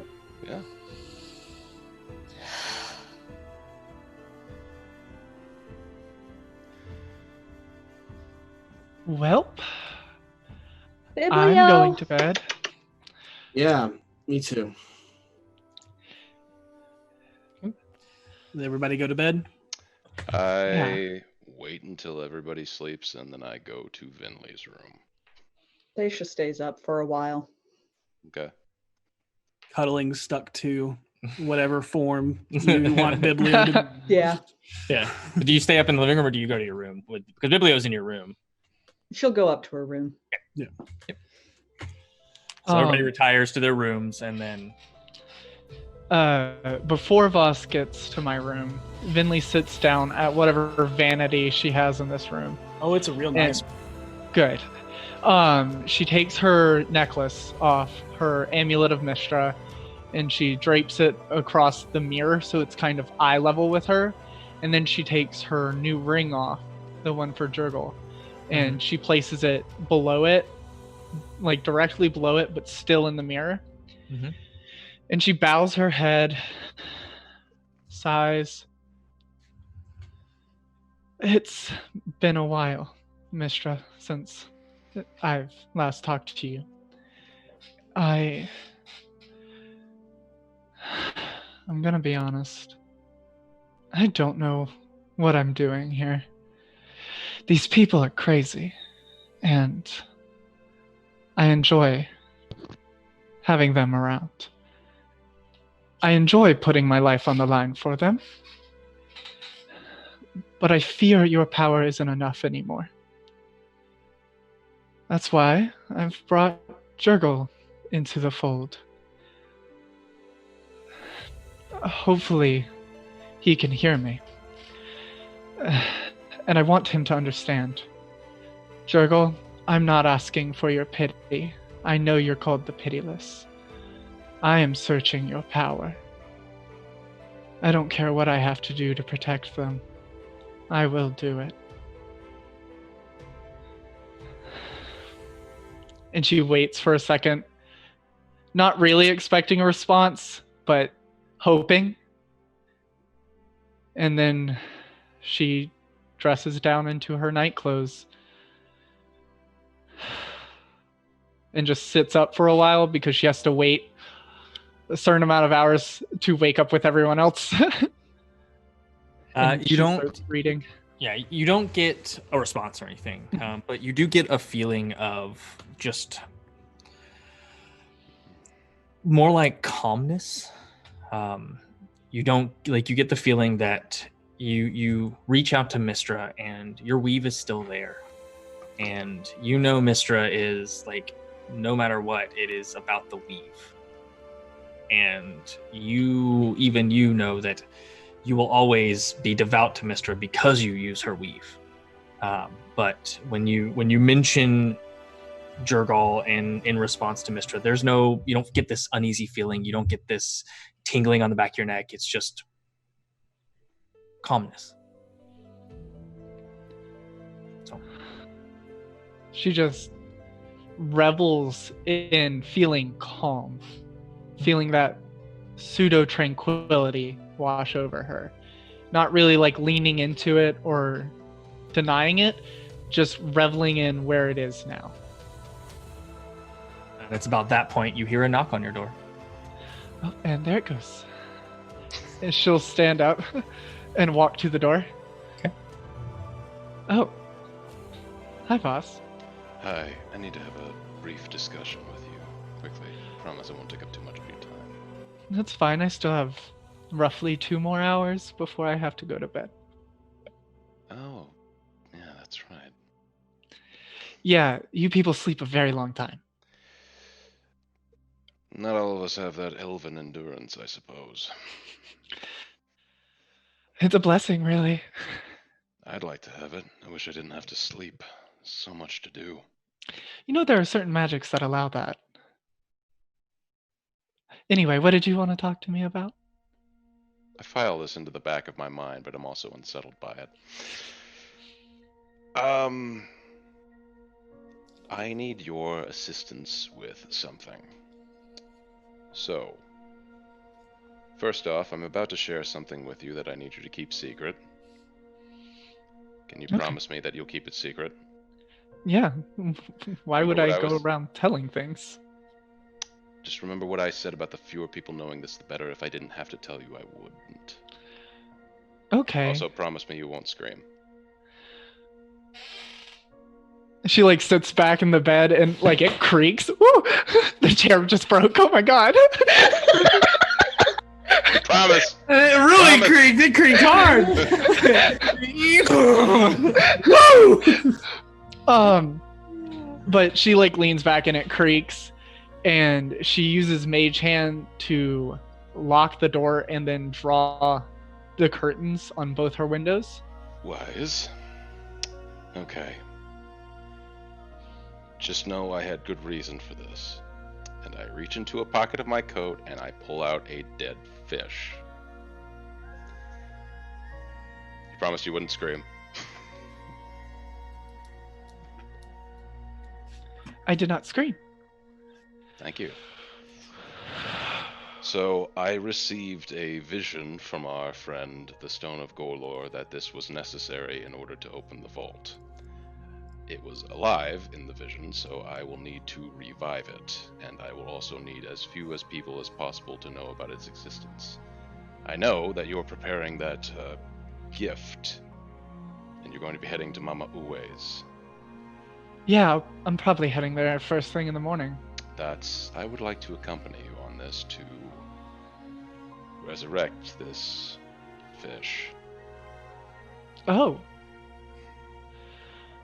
And She, potentially leans- store it there. I don't think anyone would look for it in her shop. Now, when you say alive, do you mean like living and breathing, or do you mean, and she holds up Savard? I need it. I don't know, but I'm going to assume living and breathing. Odd. I don't actually know if Mama can do that. We'll It's find worth a out shot. I really don't want to take it to a temple or a font and ask them to resurrect a fish. That's very fair. We can ask her. My first impulse was to go to the Temple of Ogma. I don't think that's going to go over very well. Yeah. I feel like they would have a memo about it. Yes. So, for that purpose, may I store this fish in your bag until tomorrow? Yeah. She like walks over, grabs the bag off the chair, and opens it. I just kind of shove it head first and flop out of my hands.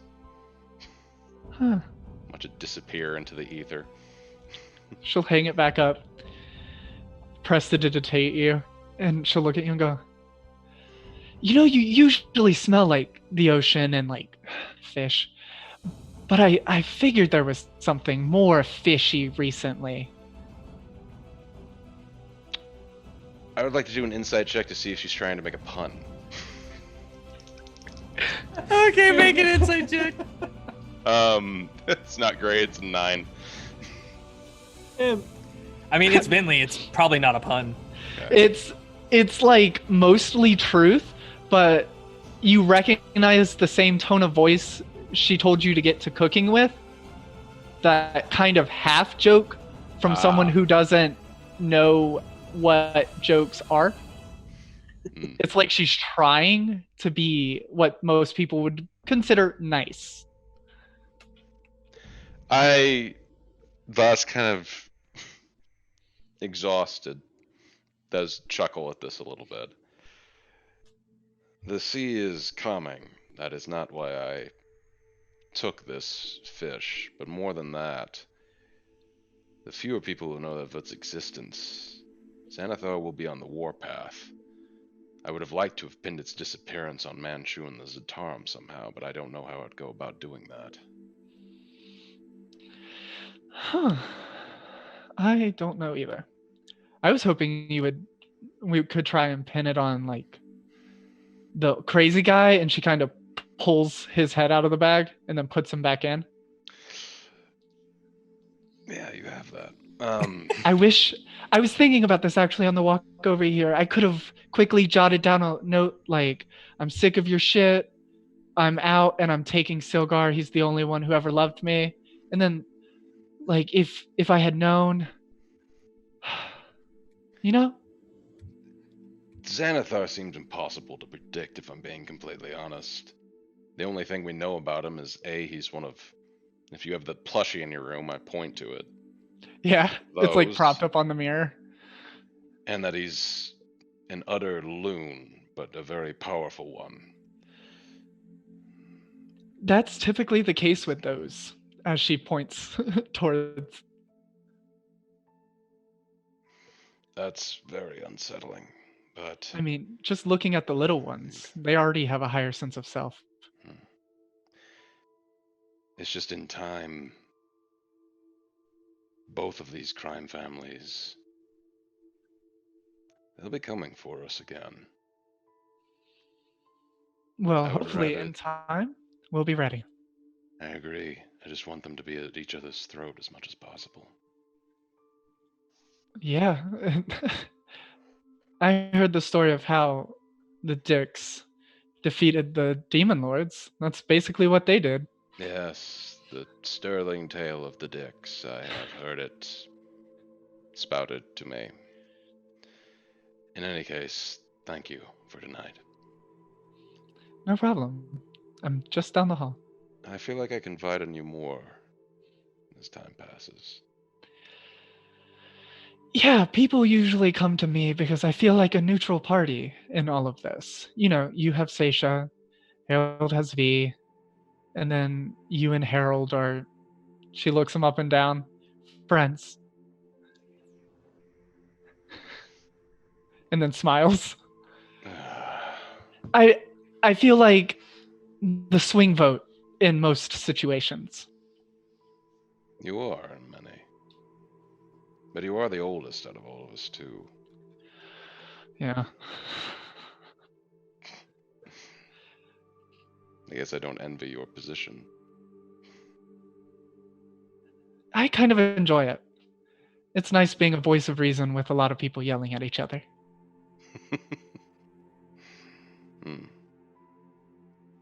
Weird as it seems, and as dysfunctional as this group may be, far from the most I've ever been a part of.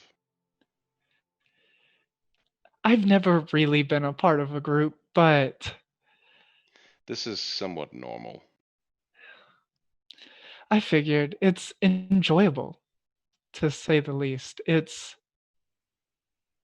like,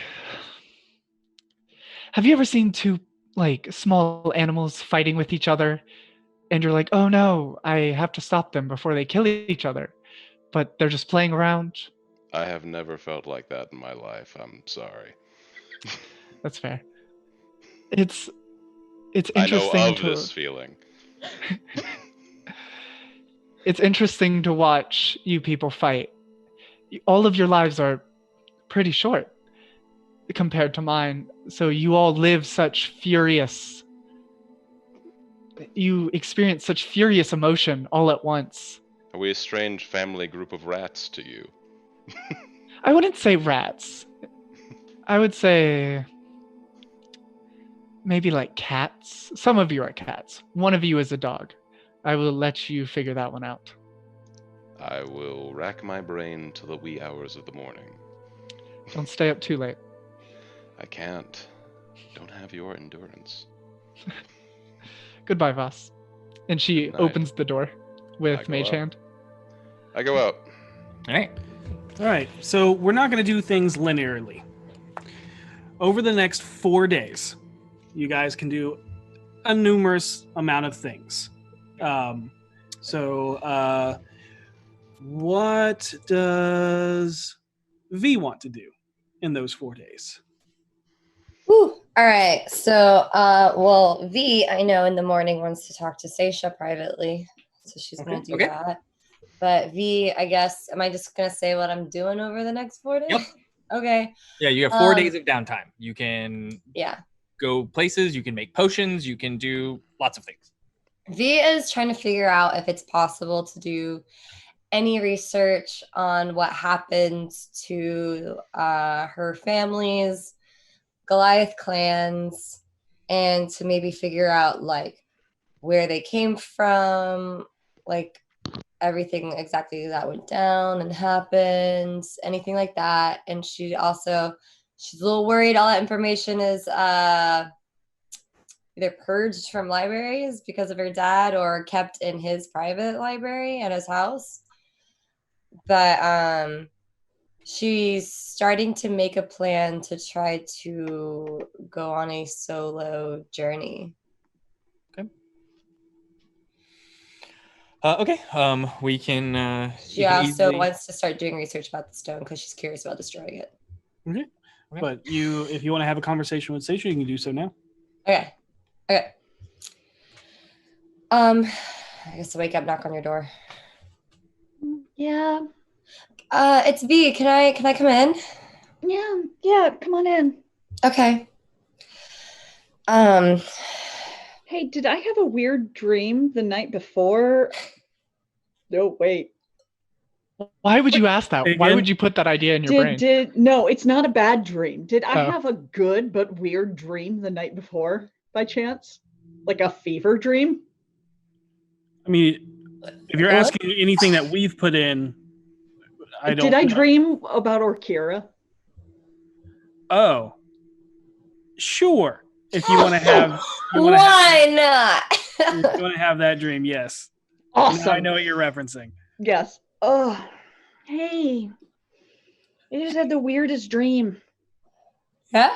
Was it another nightmare? No, I was fighting elementals with Orkira and the Dicks. It was amazing. Oh yeah, the group. Sorry, that took me a moment. I was like, I don't even know about those kinds of dreams, Seisha. I got to meet all these Dicks, and it was so great. You sure it was one of those kinds of dreams? Yeah. What do you mean? Don't worry about it.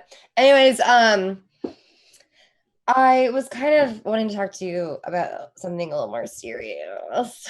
Okay. Yeah.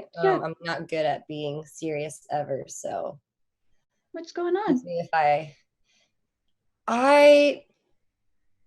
I've been thinking about it a lot, and I know that you have zero memory of what it was like to be attuned to the stone. No, I have all my memories of it. Oh yeah, I forgot. Okay, you have all your memories. Yeah. And what I wanted to really ask you, because you're no longer attuned to it, is did you ever feel that I completely forgot you recovered those. No, it's okay. Did you ever feel like you were being like persuaded by the stone, like you and the stone were on a team together? I mean,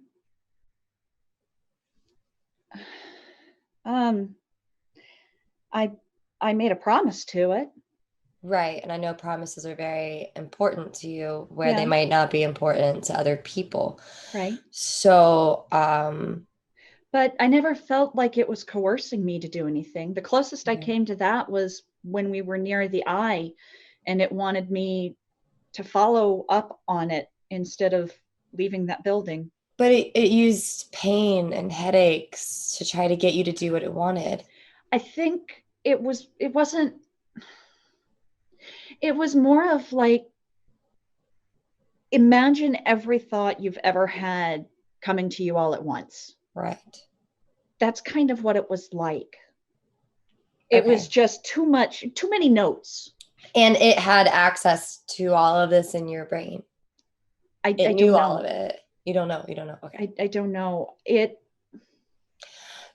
So as you know, I'm very wary and scared of psychic magic stuff that involve brains because don't like it. Anyways, I have no defenses for it. It's terrifying. I have been thinking about this for a long time. Since you have been attuned to it, I just didn't want to say anything until I thought maybe I had more to work off of. But I'm a little worried that the stone is so desperate to be put together that I think when it attunes to someone, I think it might be able to access all that information and know which buttons to push to coerce that person to complete it. It's possible. I feel more like it. I've got misgivings about it because here's the thing. Everything that exists is rooted in something. It comes from somewhere. Right. And we don't know where this comes from. We don't know if it's its own entity or if it's tied to something else. All we know is that it doesn't want you to know things about it if you're not attuned to it anymore. And that worries me. Me too. Because it makes me feel like there's this whole other level of manipulation that it doesn't want you to remember. And I'm Potentially. worried that it might be corrupting Voss a little bit, I'm very worried about that, honestly. if not a lot. And frankly, of all of us to be corrupted, Venli and Voss are the most dangerous. I know. And I'm only tough because I wear armor.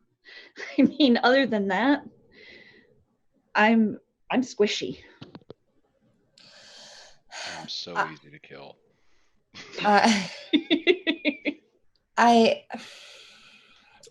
Basically, You're I don't want to complete this stone. I don't anymore. And I really don't think there's any money tied to this treasure thing. I think it's using that to bait people to get it to complete it. I think it's something much darker and sinister. I'm sorry. It's just a gut feeling. I don't have anything to go off of. It's just, if there's one thing on this earth I know, is that money corrupts people. People will do crazy amounts of things for some sort of hidden treasure. So the shield I got, the phrase on it is money. Well, literally, it's money makes kings, but it translates to money is power. It's an old truth. And if there's one thing, I mean, I don't really know about Voss's past or anything, but I know that man loves money. I don't think he does. I don't think it's money he loves. Without betraying his trust,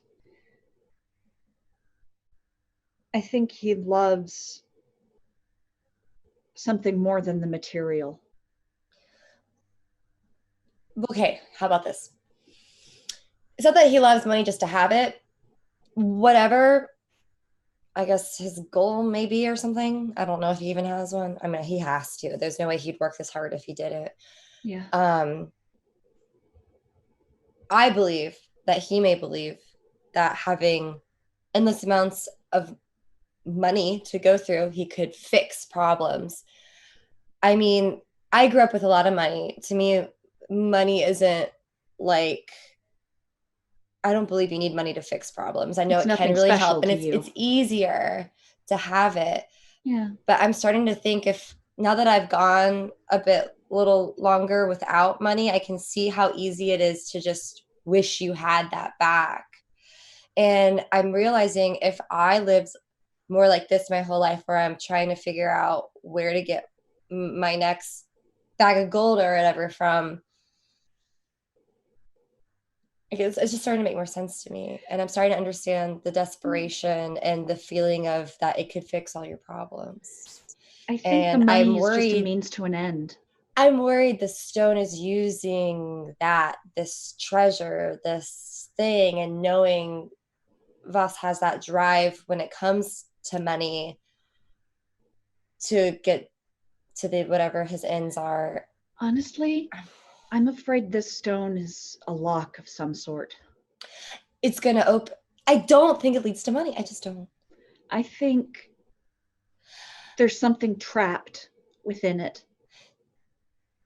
Do you know if I know you've done a lot of research and stuff, but like, has there ever been any mention ever of it being able to be destroyed? Or can you just keep its pieces away from each other? When I tried researching it, I couldn't find anything. I figured you had to, because that's the safest way to stop all of this. Yeah. I can't keep all my thoughts and all these things straight. I know. There's a lot. But I'm just really worried for us personally. Yeah. I could see the stone being the key to something or leading us to something, and it the thing is, we're doing it with no true knowledge of what is going to happen. All we know is a bunch of rich people want it. Yeah. We're basically doing it so nobody else does. That's what it feels like. I'm doing it because I made a promise. Yeah. It knew it had to have. Yeah. I think it took advantage of the fact that you can't break promises. It didn't ask me for the promise. I gave it. Why did you want to? Because at the time, I honestly didn't think the world was that bad. Oh, Seisha. It's not. I go to hug you. And she She just hugs kind of her. curls into the hug and returns it. The world isn't all bad. We just are day after day after day after day purposefully subjecting ourselves to the things that make it bad. We're doing it for a reason, right? To make sure other rich people don't get more rich and kill each other over it. Oh, well, at least it's a good reason. It's just, the thing is drugs have always been a problem in this city, and it always will be a problem. You can kill as many Xanathar hideouts as you want. Drugs don't go away. Yeah. Yeah, they don't. Like, it's like, and that's part of why I had such an issue. Like, the idea of like, yeah, let's blow up a hideout, like, great. And then it wasn't until it was actually done where I was like, it hit me and made me realize what we had done. And I got really scared and upset because I kind of feel like a terrorist. That's kind of where I'm at. I feel like we don't know what happened to the city above. We haven't even discussed that. It came up, and if I remember correctly, the answer was we can't think about that. I want to go see it for myself. If you want to come, you're welcome to. But other than that, I'm just going to be going to the Font of Knowledge for a while. I was hoping I could go with you. Hey, I'm not actually going to be going there, but if you're interested and you need something to kind of cheer you up a little bit, I'm going to be going out to the field ward and doing lessons out there. And lessons in what? Reading. I've been Reading? going out there and teaching the people to read. Oh. Yeah, and it's really nice. They bring like bread and stuff to the lessons, and we sit and we study and we eat and we talk. And Harold comes with me sometimes, and we were talking about maybe discussing with them the idea of sort of helping them build up the field ward so that they can join the city. Yes, education is important. Do you want to come? Yes. Okay. I mean, if there's one thing I can't stand about this city, it's the fact that they don't want to educate the poor so that they can't make the decisions for themselves and keep them as being criminals. Yeah. Yeah. And this is the way we can help stop that. Okay. Okay. Let me talk to Harold and see if he's free. Yeah. And also let's talk to Voss and Venley. Let's bring everybody out. Okay. But also I do want to also point out just a little thing. Yeah. The more you educate people, typically the more you won't do drugs. So that instead of blowing people up. Yeah. Maybe instead of blowing people up, we teach them. Clarification: Xanathar did not do the Harrow Dust. That is Zentarum. That was Zentarum. Yeah. I still imagine the whole thing's over drugs, though. They gotta be at war about something. Control of the city, like that. You know that, like that, or that is common knowledge. Yeah, they are rival gangs. Yeah, I just assumed it was control with drugs. The what they want the stone for is the money that's in the vault that DeGault stole from the citizens, and he was supposed to make off with it, but he didn't. This is knowledge you guys know. You talk to Harold, I'll talk to Voss, let them know the plans, and then we'll both talk to Venley. Okay. All right. Ready? Yeah. And hey, V. Yeah. Thanks for coming. It's good to have someone else who's kind of on the same page. Thanks for inviting me. She gives her a big hug. You give the best hugs. I know, I'm so big. All right. All right, so as you break away, we'll go ahead and we can get to the other stuff with the field ward and stuff as we move on. V, let's go ahead and move your research side of things. All right. So you make your way down to the only place you know to find knowledge, as Seisha and Vinley do fairly often, the Font of Knowledge. You are greeted by a small, dark-skinned man with a round head and bubbly cheeks, all covered in curly mess of hair and black beard. He greets you as Jasper Goldtoes, Lord Master of the Sword Coast Trade and Commerce. When you ask about your Goliath clan, the Veterox, and the place that you know that has been mentioned as the Star Mounts, he helps you gather stacks of reading material at a private desk. And if you would roll a history check. Okay. That's wait. Oh, that's weird. It looked like it rolled a 19, but apparently it was a 3. It's a 6. I was like, it says 19 there, but it says 6 there. Over the hours that you spend, at least this day, researching, you don't find anything about the Star Mounts because you're so focused on looking into the Veterox. And what you find is the only information you find is that there's mention of Goliaths in that area, but they haven't been seen in almost 20 years. Well, that's how long I've been alive, so. Now, you can try again if you want to bring other people, so roll with advantage. You have 4 days. Would you like to bring other people within those 4 days? Yeah. I'll help her. Okay.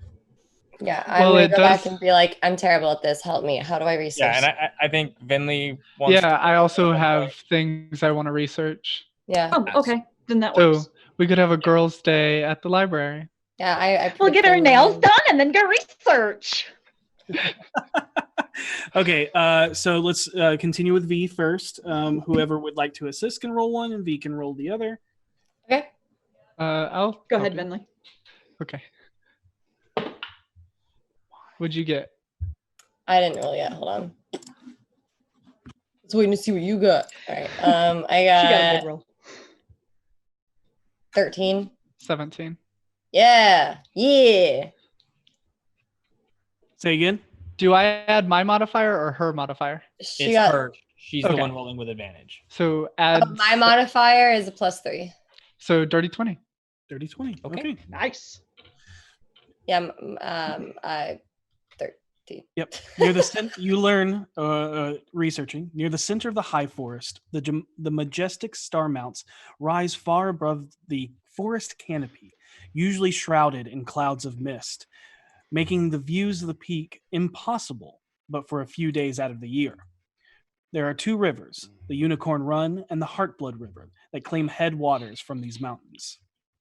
The elves of Erlan first named the mountains, giving them the same names as the stars in the northern heavens. The forest south of the mountains hides a gnarled surface that might be called a badland were it not so densely thicketed. To the north, the land is unusually smooth, as if leveled with a woodworker's plane. The mountains are also known to be rich in metals.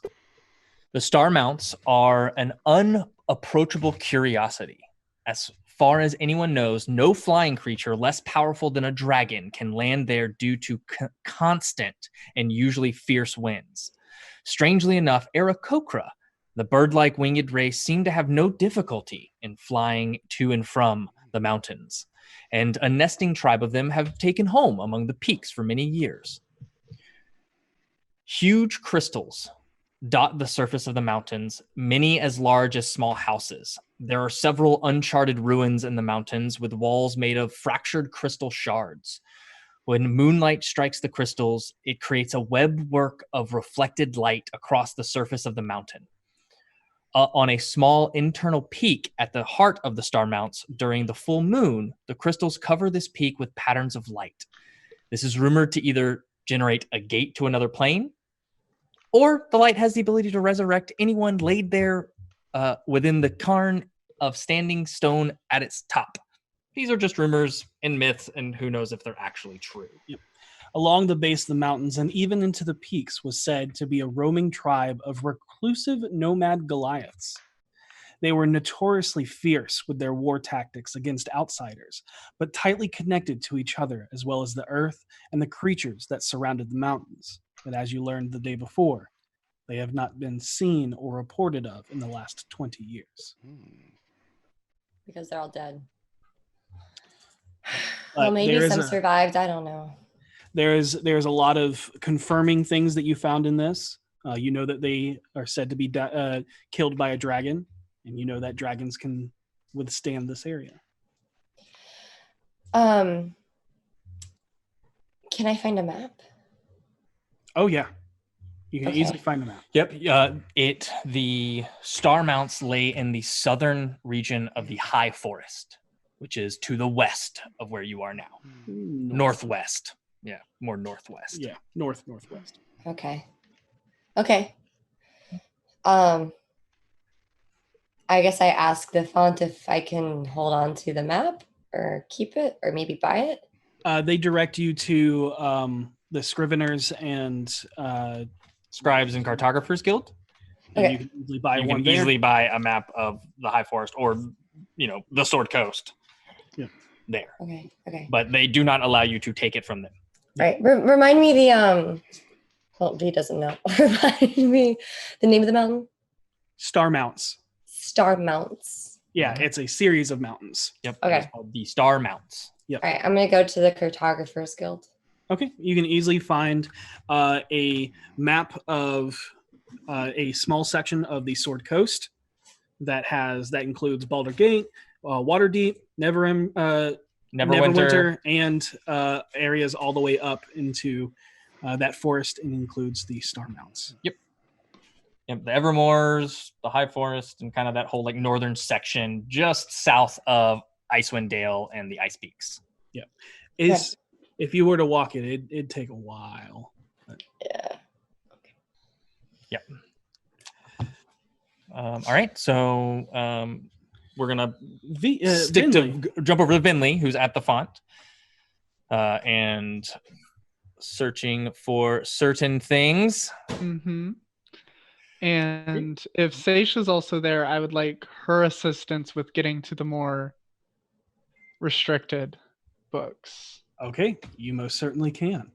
And you go to the Font of Knowledge and speak with Arya, the lore master of languages and arcana, as well as her twin, Sarah, the lore master of religion, who you have met multiple times. Yeah.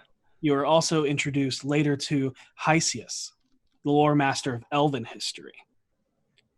She is a calm and joyous moon elf with pale, fair, silvery blue skin and pitch black silky hair that runs down the back of her robes and skims just above the floor like a waterfall. Vinley looks jealous of that hair. With the savant busy, all three of them help you find information on the dark subject.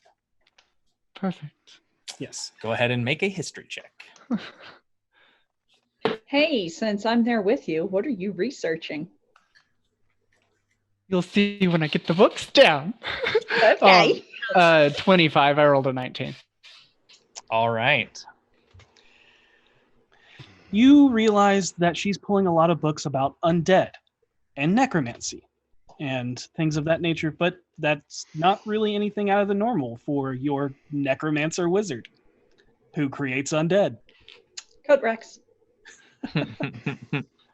But as she's looking further and further into it, you see her pass over many things that talks about the simple undeads that and ghostly figures that you researched before, and is focusing on one specific thing entirely: the physical appearance. So what you learn, you start with the physical appearance. Liches are generally gaunt and skeletal, with withered flesh stretched tight across horribly visible bones, but can vary greatly in appearance depending on their age. Some appeared as skeletons dressed in regal finery, yet others might appear to be nothing more than lepers. Bright pinpoints of crimson light burned into the empty sockets of those whose eyes and had been destroyed or otherwise lost, or were so old they had simply rotted away. They are often clad in dark tattered robes. When moving, they seem to glide as if floating on water. The process of achieving lichdom requires the spellcaster to construct a powerful magical artifact known as a phylactery, in which the lich stores its life essence. As long as the phylactery remains unharmed, the lich is seemingly immortal. The most common form of phylactery is a sealed metal box containing strips of parchment on which the magical phrase have been transcribed. Other forms exist, often small, tiny trinkets such as rings, amulets, or similar items. It could also take the other shapes if the lich expended more gold and essence to make such alterations. And you find several different types of liches known to the Forgotten Realms. An Alhoon is a illithid who has become a lich. An archlich. While the overwhelming majority of liches are evil, an archlich is not necessarily. One such good lich was Lady Alethine Moonstar of Waterdeep. Lady Alethine was devoted to hunting down her brother Lord Vanerick, who had become a murderous death knight, champion of evil. Archliches are able to memorize spells through intuitive nature and do not need spell books. They also remain in their form for eternity. Bane liches. Clerics of Bane transformed to undead servants of the god of tyranny. As Bane liches grow older, their powers increase as well, until they are powerful as any other lich. But these have not been seen since before the time of troubles. But the one that sticks out the most to you and catches your attention and grabs you, and Seisha, you watch Vinley just become enraptured in this, is something called a Baelnorn.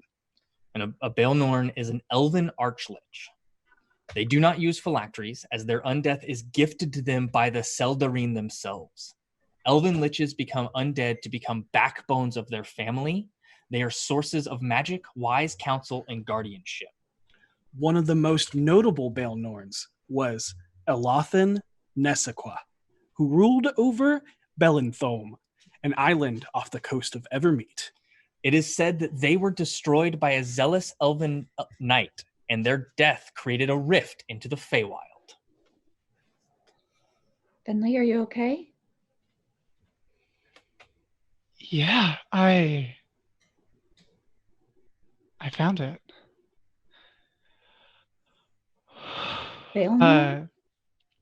She shows her the passage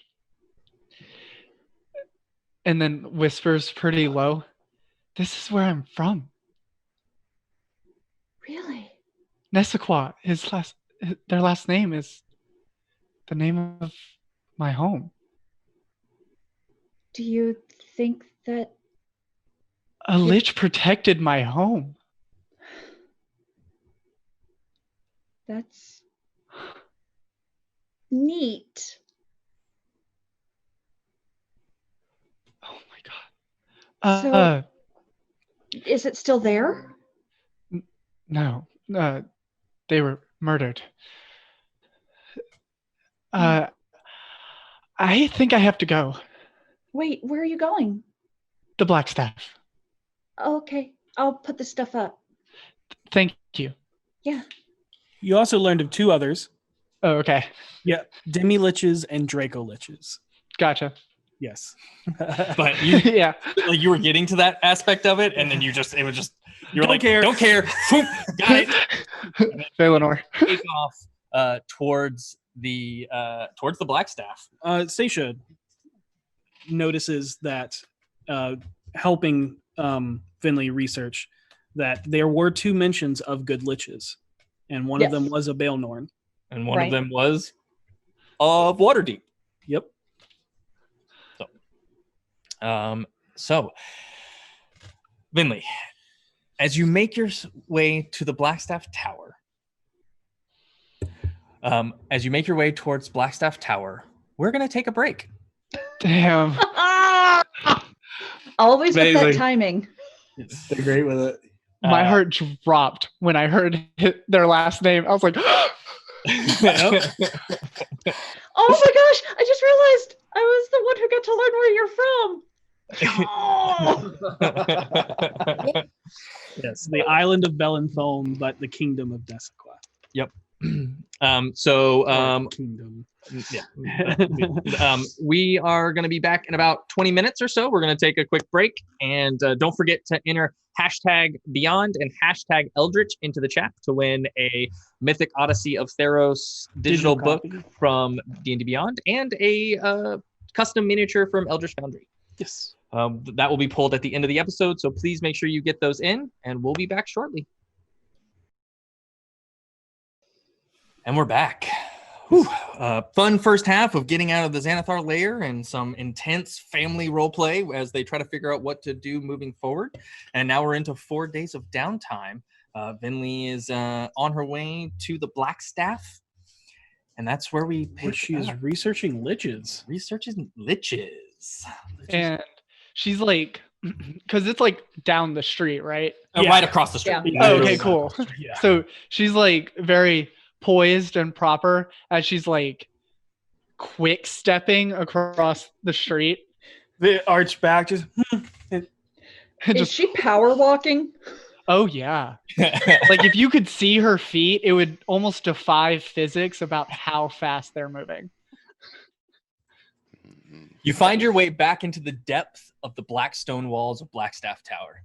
You make your way past Tyrellin and into the mess hall, up the stairs, and into the library you have seemingly infinite access to. You find a familiar face with light purple hair and a aloof smile as she greets you with a big hug. Through a small interaction, you catch up on small things. She tells you she tells you she has mastered the arcane form of the divine spell and that she couldn't have done it without you. You eventually tell her why you are there, and she tells you that lich lore is restricted by Haman Kost, the master of necromancy, and requires his approval in order to research them. She leads you to him after his class has ended. As you watch Aiden leave with a curious but upturned nose in your direction. You enter the lecture room to be greeted by a man that has a striking similarity to someone you know. His bald head and bare forearms are tattooed and very organized and aesthetically pleasing, arcane arranged tattoos, creating an ornate crown that fills his head and striped bands that circle his black-nailed fingers and forearms. However, his robes catch you off guard with the multiple layerings of deep crimson red and armored bright gold. A high collar wraps his neck in a double guard that works almost like posture collar, elongating his neck as he looks down at you, fingers interlocked, and with an impatient look. Junior Grey Vinley Gallinodel. Aiden has told me all about you. I have no time to waste. What is your reason for this presence? I am researching Baelnorns. I believe where I'm from was started by one, and I wish to inquire about the process of creating or destroying one. I wish to see their demise or their rise. I see. Go ahead and make me a persuasion check.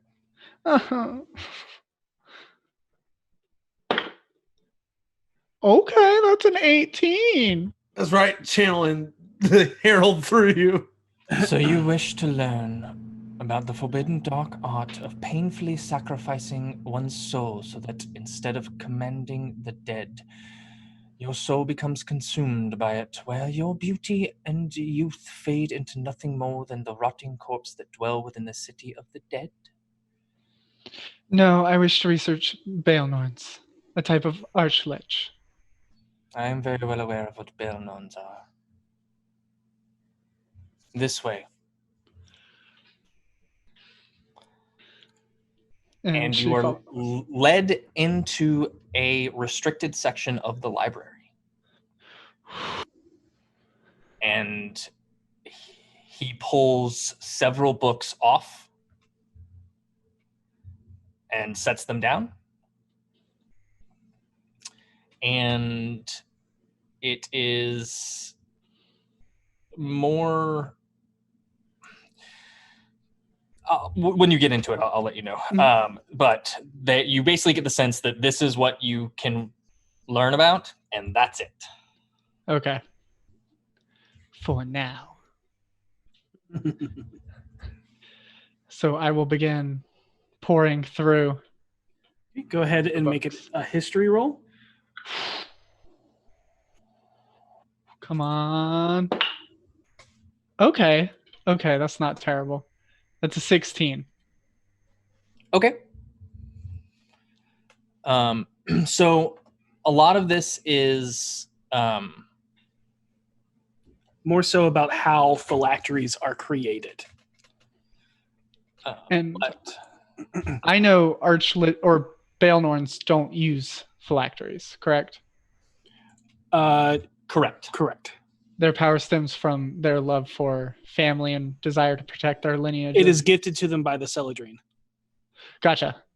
Yeah. So there's a lot of stuff on liches themselves and the actual act of how to become a lich, or more so how not to become a lich.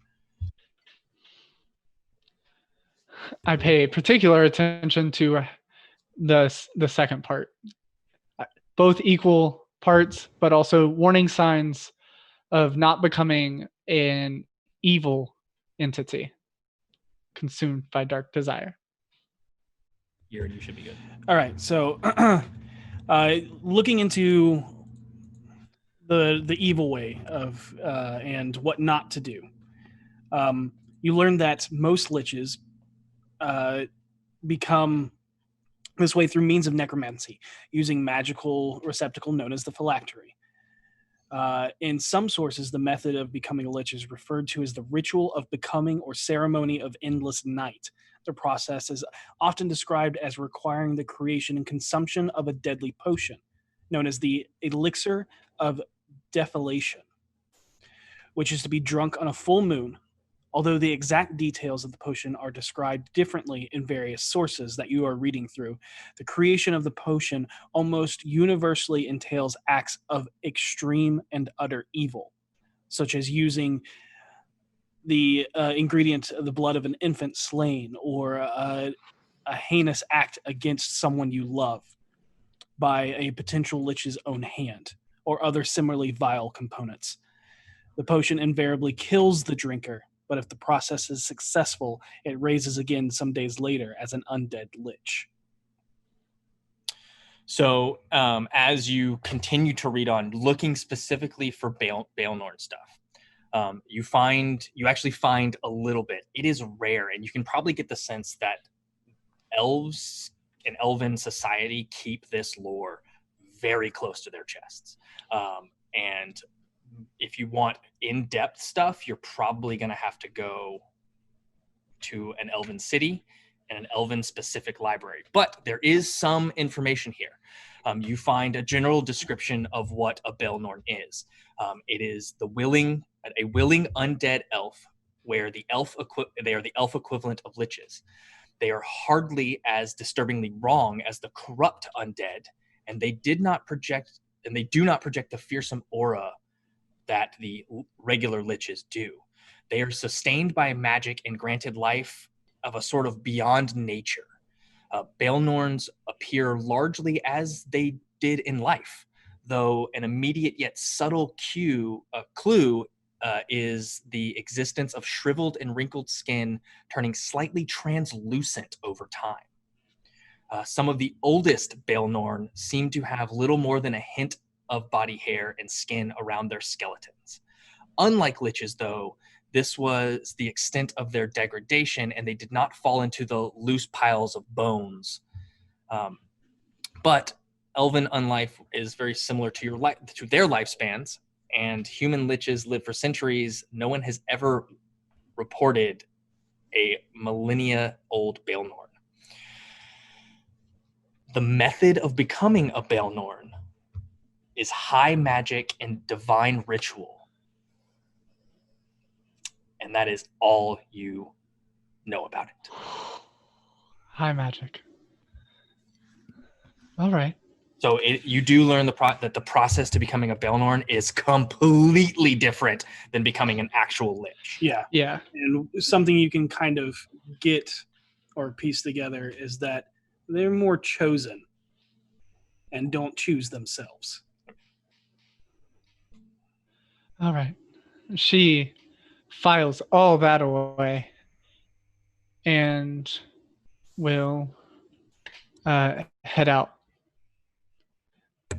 She'll obviously thank the master, but His name Well- is Hamankost. Hamankost, Master Hamankost, and she will bow to all the frilly fineries and make her way back out to Alina. He nods to your bow, and you get the sense that he is looking at you through very, very inquisitive and judging eyes. Like I'm used to it. not judging you like how dare you look into this, but more like I walk this road.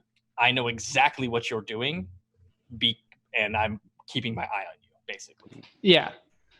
And she'll recognize that and kind of be thankful for that glare and go back to the bow and then head out. Harold, what are you doing? A few things. So let me get my list together shortly. First of all, I know the first thing I want to do is check and see how my how setting things up for the old Zentarum went. I want to see the fallout of the Xanathar destruction and see how much of a presence they still have in Waterdeep as I spend my few days kind of gathering information. I want to determine how Manchun is feeling by rumors on the street and try to pick out another target to screw him. And then I'm going to spend the rest of my time basically going to the field ward with Seisha, setting up what she wants. All right. You scour the streets and hit up the shady taverns you know that alley blades and bully blades find themselves. You stop by the butcher for another order of ribs with a little extra on the side. You even meet with Steve the doorman at the dreaded casino. Ah. You stop by Monty and even pay off a few street urchins looking for information and proof of your plans taking hold. Go ahead and make investigation checks. Oh, I'm all right at investigating. Oh, nice. 18. 18. Okay. Rumors on the streets are overtaken about the destruction of the Xanathar's Guild. Some people are happy, but others fear that what threat will fill the void. Others pass it off as rumors, saying many have tried to take the guild down, but none have succeeded. There is one group of individuals that seem more than eager and ecstatic at the destruction of the guild. They're rivals of the Black Network, the Zentarum. With many of the alley blades out of a source of protection, income, or ability to scratch their thieving itch, you hear that many of the city-dwelling Xanathar members are joining the ranks of the Zentarum in a strange time of momentarily peace. Some people fear the rise of Manchun's power, but you know the real threat is now that there are more hands to spread Herodust through the streets. There are no whispers of the Red Wing just yet, as a name has not yet been given. However, you did catch faint wind of one person mentioning a new symbol recently seen and a few whispers of a Herodust shipment getting hit by the Xanathar on the night of the Guild Lair attack. But that was abandoned when their lair went boom. Fair. Some say it is just coincidence, while others feel like it was a setup to distract the Xanathar so Manchun's men could infiltrate and strike a heavy blow to their rivals in this blood war. And that is what All you right. find out. I'm cool with that. 100%. And then the rest of your time is in the field ward, which we will get to with, I believe, everybody. So let's move to Voss. I have obviously a first priority. Yep. You want to go to Mama Ue's? Yep. And Vinley is going with you? Yep.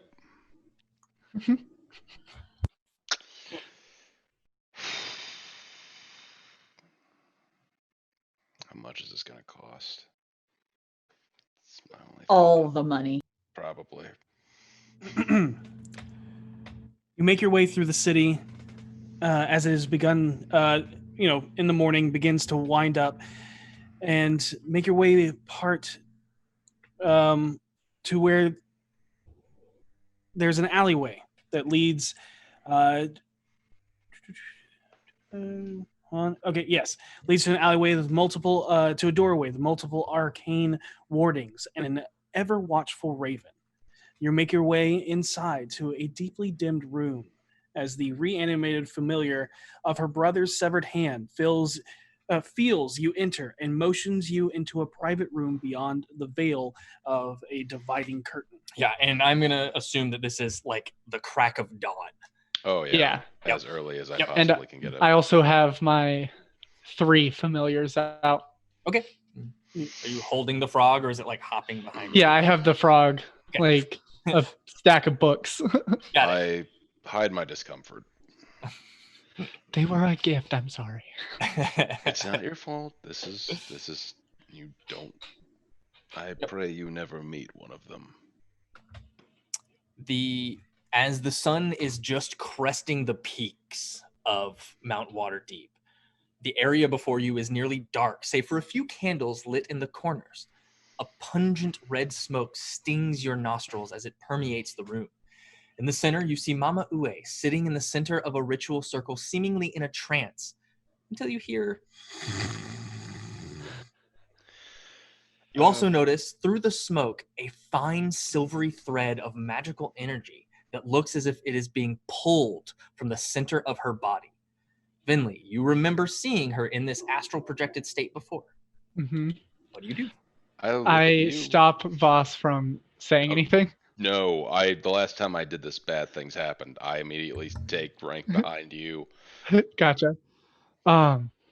She'll whisper and say, she's sleeping, but she's sleeping in the astral sea. It helps slow aging. But last time we woke her up, she said it was dangerous to wake her up. So, Yes. But then she laughed and said it was a joke. Oh, I forget idea. jokes so often. I guess I'm gonna go. I will allow my frog to wake her up because I'm not gonna get close to her. All right, so your like zombified frog just like With each land, it's just like this thud that sounds like it plops. This heavy, like Did you fill it with ball bearings before we got here? No, I filled it with its rotting guts. It's a large frog. I'm sorry, could have been worded better. No, I suppose I asked a stupid question. But as you or the frog wakes her up, you see all of the candles brighten at once as life is breathed back into her body. Her eyes shoot open as you swear you just saw a ghost inhabit Mama Ue's body. What time be a child? You be disturbing mama. And she holds the frog up. She's like looking it in the face, talking to the frog. It licks its eye. Yeah. Oh, I mean, she's blind, so like she's No. blindly talking. Oh yeah. It must be important. What can mama do for you? I have business with you actually today. I do as well. Yes, we both do, but mine may be costly. So I have a fish that's dead, and he needs you to make it not. I don't breathe life into the dead. My magics can only animate. Now, if you be wanting him to be a swimmer, I can do that for you. But it won't be living any more than the black bird that watch over me. But why your fish so special? It's an important fish to me. It has sentimental properties to it, I suppose. It represents potentially something very... I like it. It's a nice fish, and it's... He used to be a sailor. It reminds him of his time on the ocean. that. You liars. If you just want to say that you want him to be our familiar, just say so. No. I've no desire. How would that work? Finley giggles. And Voss is imagining like the fish either swimming around him or flopping uselessly along the land, like end over end, and neither really appeals to him. All right. But what you want Mama to do? Two things then. First, could you recommend someone who would be able to perhaps bring this creature back to life? Of course. A cleric. Someone who this wouldn't seem stupid?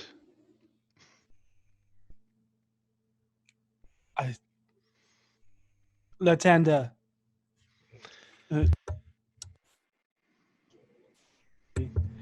Him the Lord of Lights. But also Maliki. She protect over nature. Oh, okay. That would be lovely. Until that time occurs, for payment, of course, could I trouble you to hold on to this here without it decaying? Some type of preservation, perhaps, so that when the time comes to resurrect this, I have it available. That I can do. But let me see him fish. I reach into the bag of holding and search for something fish-shaped.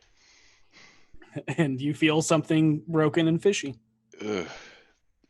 I pull it out and say, I don't know what the cost or the limit to bring him back to life is, but for now I would just appreciate him being properly preserved so that when the time comes, when his purpose needs to be fulfilled, he will come back to us. And she blindly holds out a hand, kind of like off center from you. I flop it in her hand. And as it touches her hand, she brings it close and then drops it to the ground. She goes, there's a dark aura tied to that golden spotted devil. Oh? If I'm to be watching over him, I be casting a protection of divination magics. Whatever him tied to, I want no purpose here. But that would cost an additional 140 dragons per diem due to the diamond dust consumed in the protections. Yep. I agree to this. And I will pay her 140 gold to do whatever is necessary to protect the corpse of this fish until we are ready to resurrect it. Yeah. What she was just saying is it's 140 to protect from divination magic so the fish can't be found. Oh, God, yes, we want that. Yeah. That's much better than the rust protection I thought we were getting. No. No, it is. She felt that this fish is tied to something dark, and she's like, nope, don't want it. Okay. And if I am going to have it, I'm going to make sure nobody else can find it. I'm going to keep track of how much money Silgar costs me over this adventure. We will start with 140 gold. I pay her. Just that, or does she need more to keep it and preserve it? Well, she doesn't have to feed it. No, that is an advantage. Oh, they're arguing about it. No. Sorry. No, Oh. I'm keeping was track. looking up a spell. I'm opening up Excel spreadsheet to keep track of Silgar costs. And you see her pick up the fish and start waddling into her shop, past her bedroom, and starts preparing a way to preserve this fish. Yep. Is there anything else you need from me? I step aside. Actually have something for you. And she will open the bag and say, perhaps you should come to the back just in case anyone were to walk in.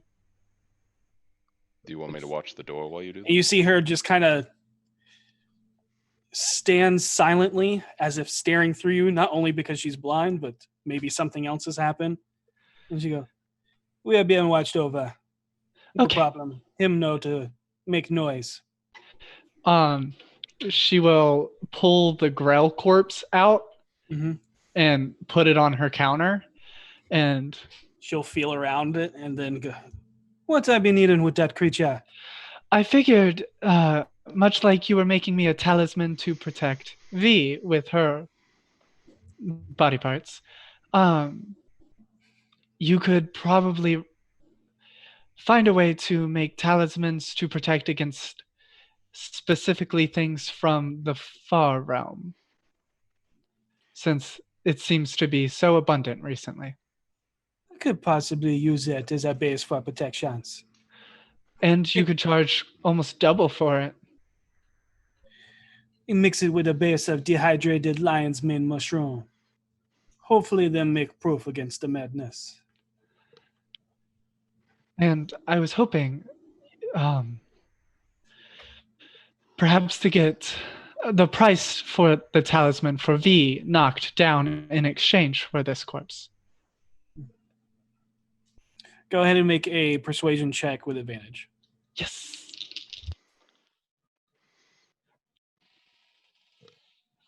I think I just died. That's a natural 20. Nice. Nice. Oh, it was a 20 and a 4. Okay. What do you think is a fair price? Well, what do you normally charge for basic protection amulets against madness? What this is going to be no less than 2,500 dragons. Perhaps maybe 500 off total price, and we call it even. That sounds fair. Perfect. And she pulls out 250 gold pieces and puts it on the counter, and she says, "Is the talisman ready?" Wait here. It'll take 10 minutes to enter. As long as them have this in their possession, them are better protected. Perfect. Over the next 10 minutes, the woman procures a few of her bags of protection, the hair you have provided, a pinch of diamond dust, a mix of red clay, finely ground dirt, herb-infused wax, and mixes it into a brass brazier before setting it ablaze. With your request, she then molds the mixture into a fetish of your chosen design. Ooh.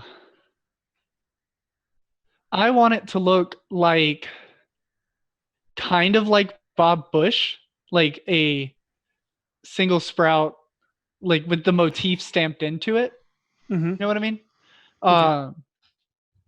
And it has like multiple branches of like green on it, like a dark royal green. So you're like a medallion or a brooch that has a plant basically pressed into it. Yeah, kind of like a tree of life-esque. I'm just going to point out Bob Bush is purple. V likes the color green though. Okay. And I'm not putting purple on things. Okay. Harold died a little inside, but okay. And it is exactly like that. It is not something that is beautifully crafted or, molded from metal and anything like that. It is definitely very obviously handmade, but it has a nice eclectic and charm to it. Perfect. I think that wraps up everything we have to do here. Yes, this was productive. Thank you. I was unaware of the strong magical ties my fish had. I can tell when something is tied to other things sometimes. Well, thank you. Whatever is tied to this thing is deeply tied to it. Very bad juju. Very. Maybe at some time when we have time and proper preparation, we can sever that tie. And whenever I run across a creature like that, I'll bring it back to you. Greatly appreciate it. Now, have a good day. I need to start prepping some things. Perfect. Thank you again. All right, that concludes Mama Ue. What's next on your list, Vas? Oh, God. There's actually something else that's on your list that you don't realize is on your list. As every day, at some point, you are greeted by a large man with golden curls. Oh, damn it. Yep. And he does not force you to go. He merely asks. It's not a matter of if I want to, it's a matter of if I need to. So I will find some time to piss around with Mert. Okay. How many days do you go? Okay, so I've got some shit I need to do, obviously. So Just like last time, this doesn't take a full day. Yeah. This Okay. only takes a couple hours. A couple hours out of a day. So in lieu of crafting potions, Mm-hmm. I will do this, actually. Much Okay. as it Okay. pains me to do that, but I will say you will still be able to finish the one that you have half made. Yes. Oh, okay. Yeah. Cool. But yeah, I will spend time with An hour every day. Mert. Okay. Over the next few days, you are connected by Mert to continue your exploration into the defamation of and hold-on supplies being delivered to the manor. You visited the Butcher's Guild Hall and the Master Baker's Hall. Over the next few days, you visit the Fellowship of Innkeepers for advertisements, the Fishmongers Fellowship for fish, Launderers Guild for clean rags, the Vintner Distillers and Brewers Guild for Jesus. booze. Spirits. Yeah. Go ahead and roll me a persuasion check With advantage. because you have Mert with you. Hey, fair. Okay, give me 1 second. Oh, that's pretty good. 21. Yeah, as you persuade and explain to the guildmasters the misunderstanding, you and Mert both. You're gonna have to actually make more than just one. Hold on, because it's over the next couple of days. Right. Is there any way, and I will ask, and obviously I will Mert take the lead on this, any way I can lean on these people to make an intimidation instead of a persuasion check?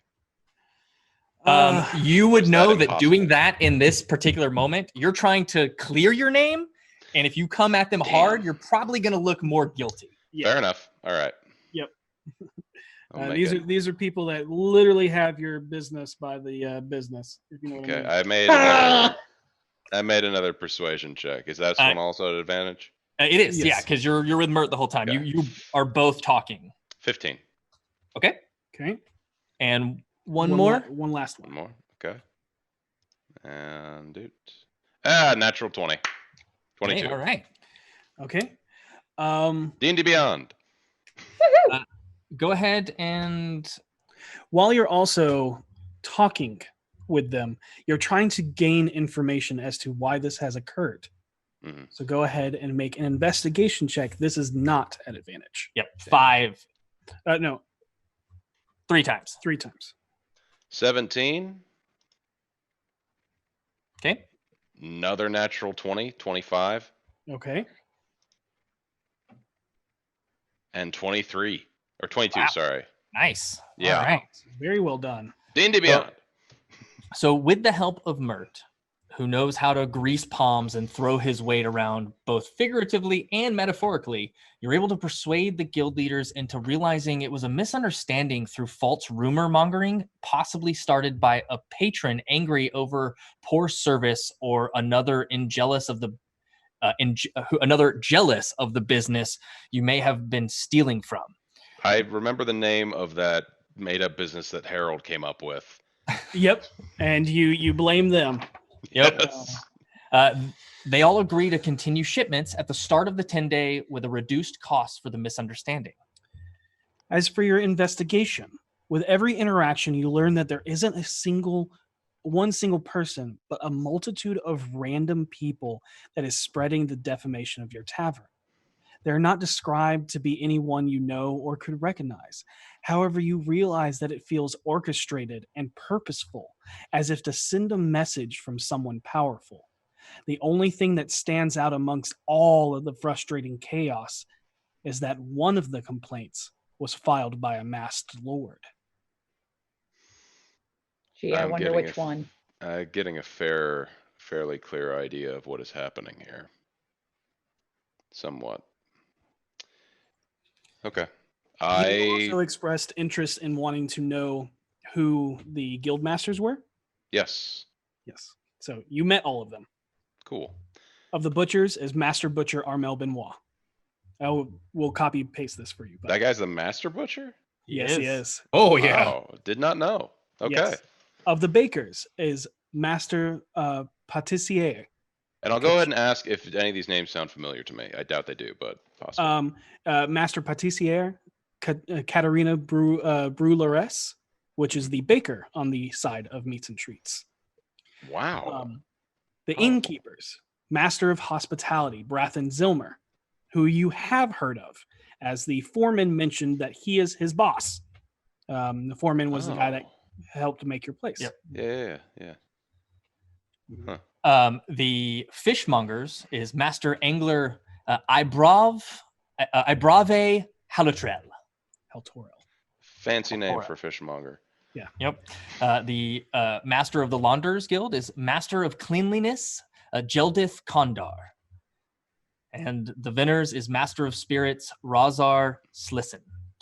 And you have actually met Razar Slisson before, as it was the form that Vajra Safar took before walking into your place. And you have also met, I think it was Brathen Zilmer. It was Brathen Zilmer. That Laurel Silverhand took the form of. Yep. Did you guys mention an Omen Dran? Is that right? What? Did I hear Omen? I'm just double checking. Okay, cool. No. Double checking. Saw it in the chat and I was like, wait, Omen Dran? I would have, what? But yes, you upon meeting the innkeeper Brathen Zilmer and the vintner Razar Slisson, you recognize their faces as the images that both Vajra and Laurel took in order to wander the streets and not be bothered before walking into your manor. Yep.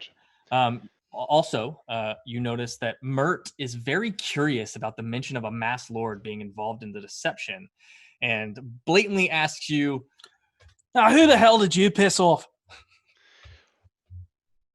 And this is when you're in his carriage. I look down the street and up, down. I say, everyone from that end of the city, probably to that end. And he slaps you on the back and he goes, "Ha, ha, ha, that's my man. You remind me a little bit of myself in my younger days." Damn it, why does everybody keep saying that? Welcome to Waterdeep. Everybody's a little bit like everybody. I have a question for you, actually. Well, I'm just a big barrel of answers, as he hugs his belly.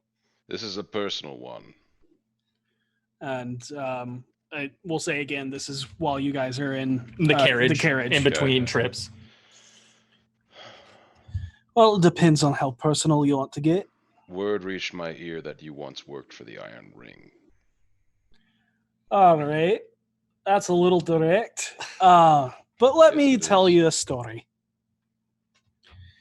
I ventured down into Undermountain with Durnan back in 1302. Yeah, it's 1492 now. Think about how long that is. Let that rattle around in your brain. Maybe I'm a lich.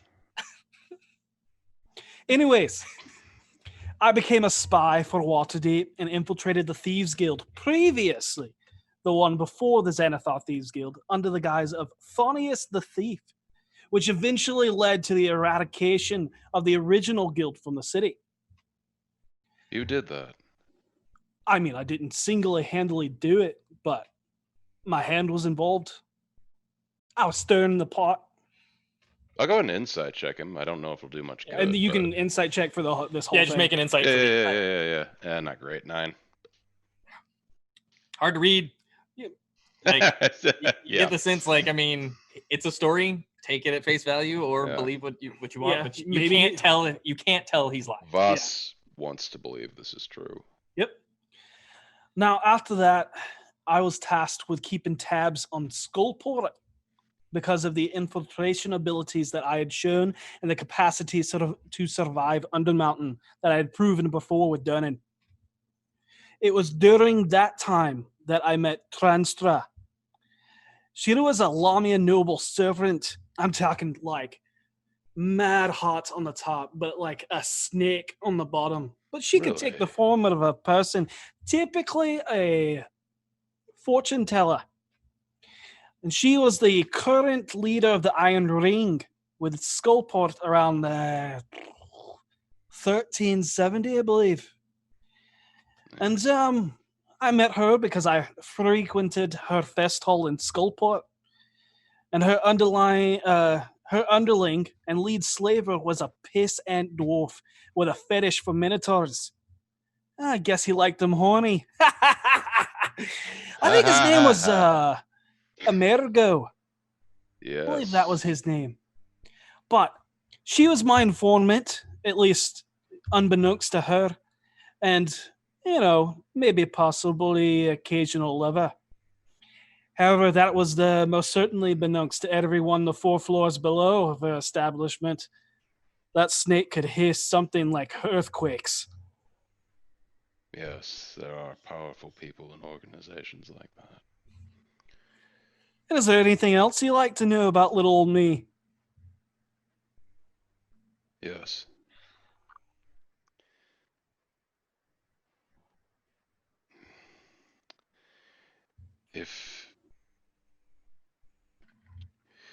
Do you still have ways, contacts, means of being able to spy on such organizations?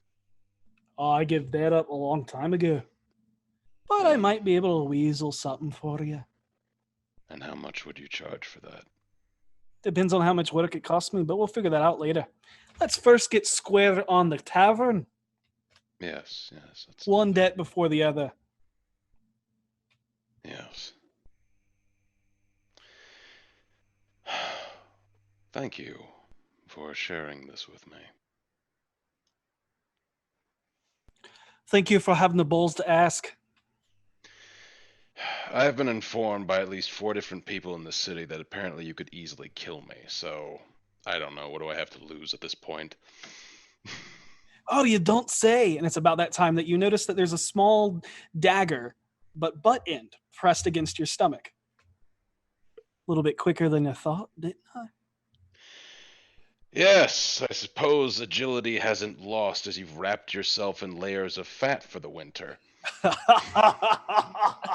Aye. Now, I'm sure that you could sneak up on me if you wanted to, but we're just friends here, aren't we? We're aligned. Business partners. Aye.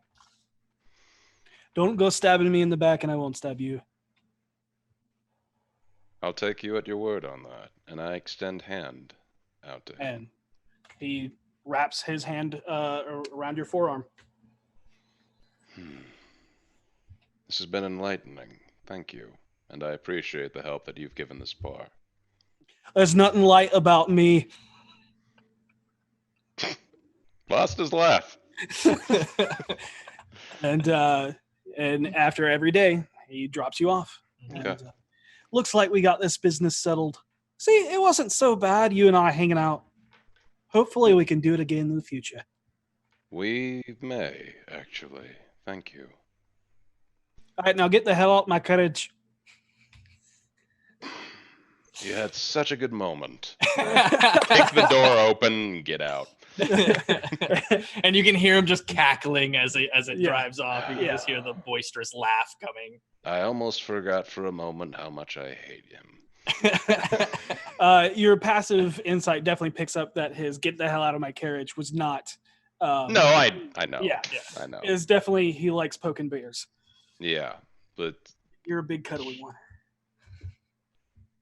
thanks. But yeah, that's another thing. All right. So that was forced on you. Anything? What's next on your list? I need to go by the tavern. I Okay. need to see if something was delivered to me. Okay. Yep. You were just there. Yeah, fair enough. You no. I'm talking to Dustin. You go to the tavern and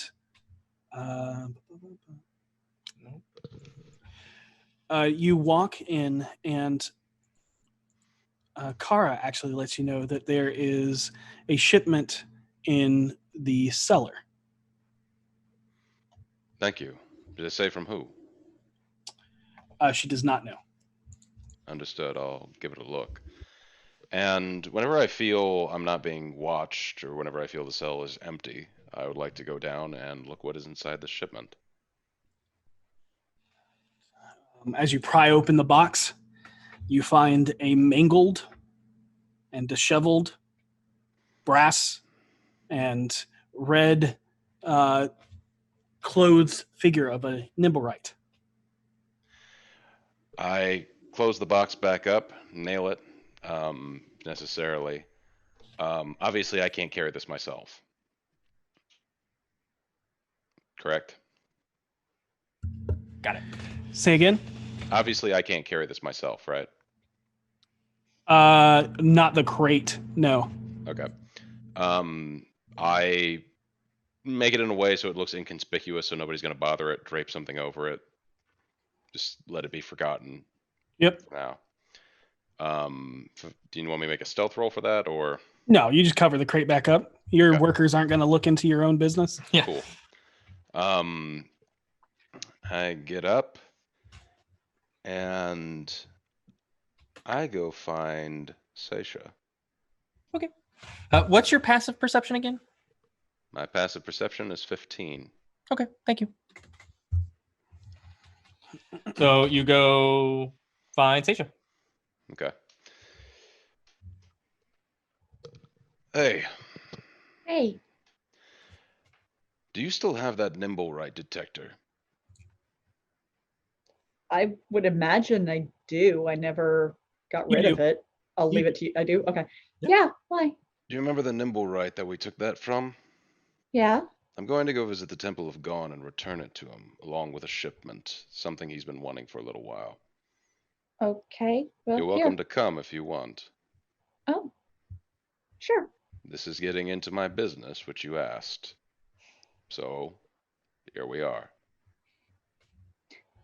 I would be happy to come with you, boss. Thank you. I need you to carry a box for me. Okay.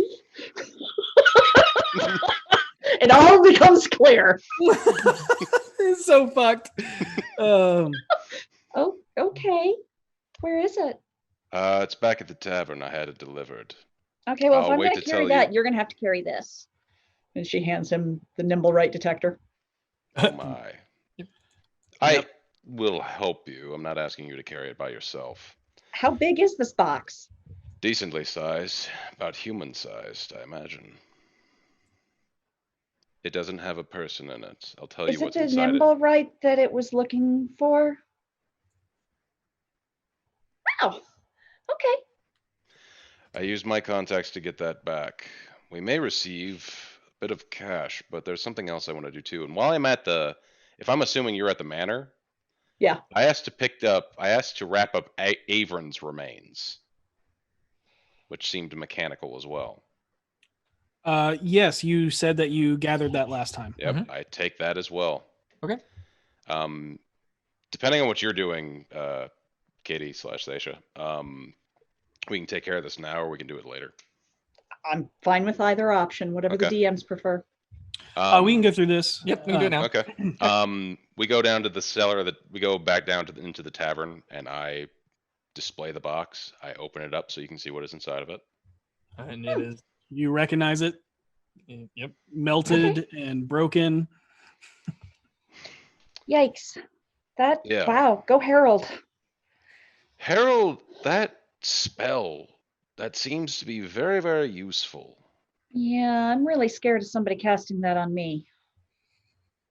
That's a good point.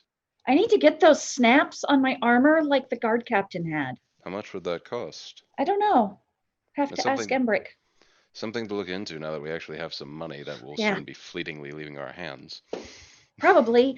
Hey, by the way, and as we're traveling with this, And I'll go ahead and box. take one end of the box. Yeah, you working together. We're not going to make you roll anything. You're able to force it up the stairs and into a wagon.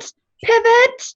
I am pivoting. You're going left. We're both going left. It's my left, not your left. Oh, sorry. Okay. Beautiful. I love it.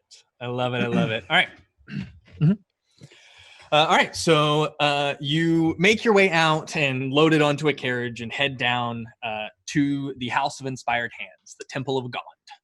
And as you walk through the halls of chaos, hearing the screams of a man who has burned the eyes from their sockets through the use of experimental light-enhancing goggles. My eyes! You also see a few architectural design models get destroyed by an escaped armored-hided canine-like creature called a Dillofox. Can we have What do you think the answer to that is going to be? Probably a no. Yes. I'll tell you what, Seisha. When we have one of those massive Ponzi Noble estates with a huge yard, you can get a mechanical demon dog to put in the back of it. Well, now I have a life goal. Fine. If we're in a castle, I don't care. Get as many demon dogs as you want to patrol around and live their lives and frolic freely while murdering everything. Demon mechanical dogs. Yes. You make your way into the tall mechanical room with the massive orrery where you meet back up with Techsmith Twiggy, the gnome who has several hats on his head with several goggles and a monocle, a monocle-like device that fits over one eye that is extended out as he is inspecting something, and the curiously sentient automaton Nim. Intellectually sapient and curiously sentient automaton. Yep. But as he comes back down riding the gears, you see him in his very formal, noble-like double-breast tailed coat, but no pants, as he is a robot. Nim. Yes. I come bearing a gift. We come bearing a gift. Push the crate forward. Inspiring. What is inside? I kind of look. Yeah, I'll She do it a little opens bit the more. box. Yeah. And you see the 6 lights that are on his curved faceplate glow brighter. And I also give him the nimble right finder that he gave us. Twiggy will take that. Thank you very much. I will need that. It has a shard of my power source. Yes, of course. And you see Twiggy kind of go up and take it out and put it back in the center compartment as it opens. And you see him put it back into his compartment. This might be useful as an agreeance for these items for my inquiry and analysis of the living soul. The Temple of Gond will extend a payment of 500 dragons. I have not come alone with a single gift, but I have 2 more to bear on you. And Inspiring. The bag opens. I do not have the mind to divine what this is, but this was gifted upon our doorstep. While mangled in remains, I thought of you when I saw it, that perhaps you might be able to divine something from it. And you watch as like Twiggy kind of you watch as he like looks at the nimble right device that without the thing in it, and he just kind of tosses it over his shoulder, and it clunks and cratters and crashes to the ground as he moves and makes his way down. As he pulls his as he clicks a button on the monocle as it telescopes as he looks and he goes, "Ooh, fascinating. Ah, yes, I know exactly what this is. I have seen one before. It is absolutely useless. And it's What is it? It's a homunculi. I knew it's it. It's like a construct of sorts. Alchemical construct. Yeah. Yeah, like the sort of thing somebody who lies all the time would use. Oddly specific and not necessarily true at all. Yes, there are many artifices in the world that create homunculi. Oh, this is a very specific individual I was thinking of. Well, His pants might as well be on fire. Well, I have no pants. Yeah. Okay. Moving on. Another part. I want you to listen to me, and I want you to get perhaps pen and paper as well, as I have knowledge to impart on you. And he pulls, goes to the side and actually wheels out a large chalkboard. I then, begins using describing everything that you say. Using keen mind, I described to him the constructs that we defeated in the dog book, in as much detail as I can remember, the runes on them, the gears, every single machination that I possibly can. And you see like a computerized perfect rendering of what you are saying. And he looks this over for a while and goes, inspiring. Yet, it doesn't make sense. How so? How much do you know of artificer work? A mechanical theory. Little. Next to nothing. Then it would take hours to make you comprehend why it would not work, but I assure you it did. It's like gibberish nonsense. It doesn't make sense. but I will use it as inspiration. If at some point in time I wish to have a device studied so that it could be replicated, could I count on you for this, Nim? I will try my best to replicate whatever you need, Thank you. as long as it is inspiring. And then he goes, and you actually see his head tilt. He goes, I have discovered the anomaly. It's as if somebody researched something and learned just enough to write about it, but not enough to understand it.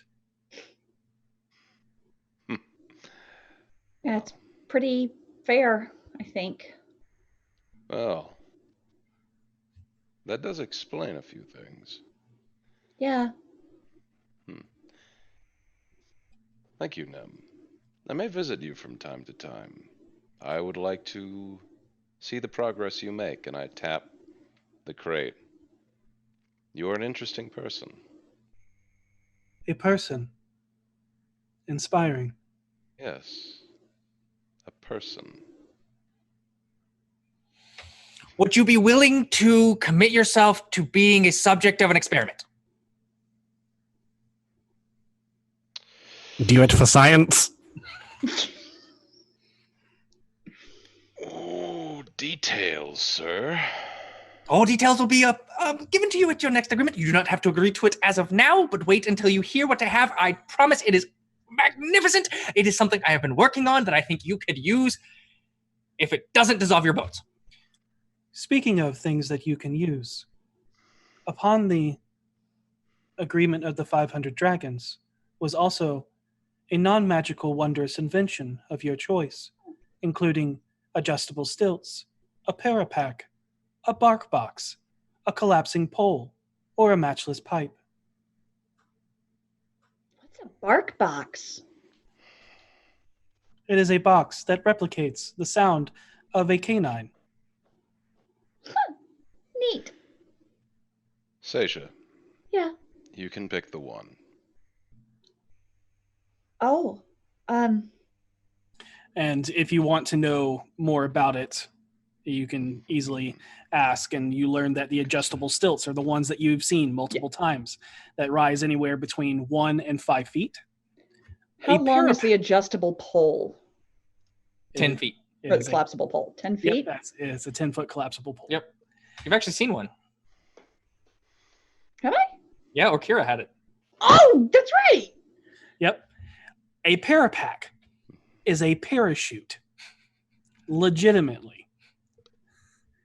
A bark box has been explained to you, and a matchless pipe is a matchless pipe that can be lit in any type of surrounding. Voss internally regrets doing this because she feels she's going to pick the bark box because it's the stupidest one out of all of them. I would like to request the collapsible pole. It shall be yours. And you are gifted a collapsible pole and 500 dragons. Yep. I go ahead and split that between the two of us. What about everybody else? This was something that I concocted using connections that I had. I need to keep the 250 for myself. I have plans for this. Okay, I'll tell you what. Because you helped me, you can have half. I have an idea for it. I'll tell you about it in the carriage. Okay, I'm listening. Okay. You guys get in the carriage, yeah. Okay. So I've been thinking about it, and I want to help the field ward more than I do, right? And you've been out there helping. So I was talking to V, and I've been going out there with Harold, and we're going to get Venley, and I thought all of us could go out there for the day. And I want to try to help them build up the field ward. And part of that is education, and part of that is helping them be able to protect themselves. And I think I want to use this money for that. In what way? I want to start another tavern out there. And I want to buy arms and and armor for sort of like a neighborhood watch. In a way, that's what I've been doing out there. Really? Yes. This is a discussion we can have with the rest of the group, but do you remember that building that we raided a long time ago with Kaiservex? The one I wanted to buy, yeah. Yes. It's going to require a lot of work, but the space inside of it is suitable. I don't know what buying property in the field ward is like. This is something we'll discuss with the rest of the group, but I don't mind spending this money investing in recreating and building it. Voss, you just made me so happy.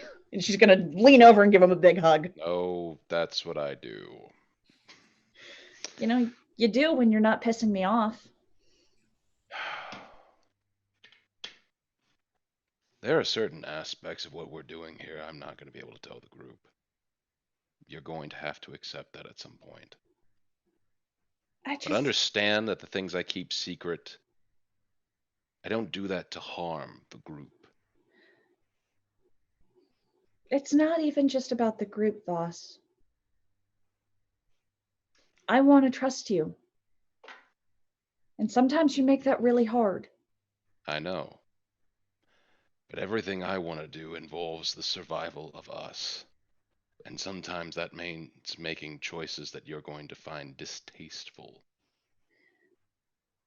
Voss, I went from never having stepped foot outside 3 people to being in the middle of a city, being hunted down by rival gangs, having nightmares about this incredible being being torn apart by something that I'm terrified of and feel like I'm being hunted by.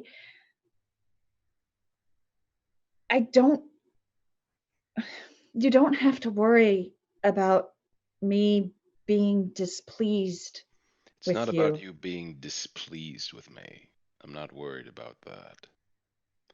What worries me, and why I will not give you the stone, is because that dark part of you has not yet been conquered.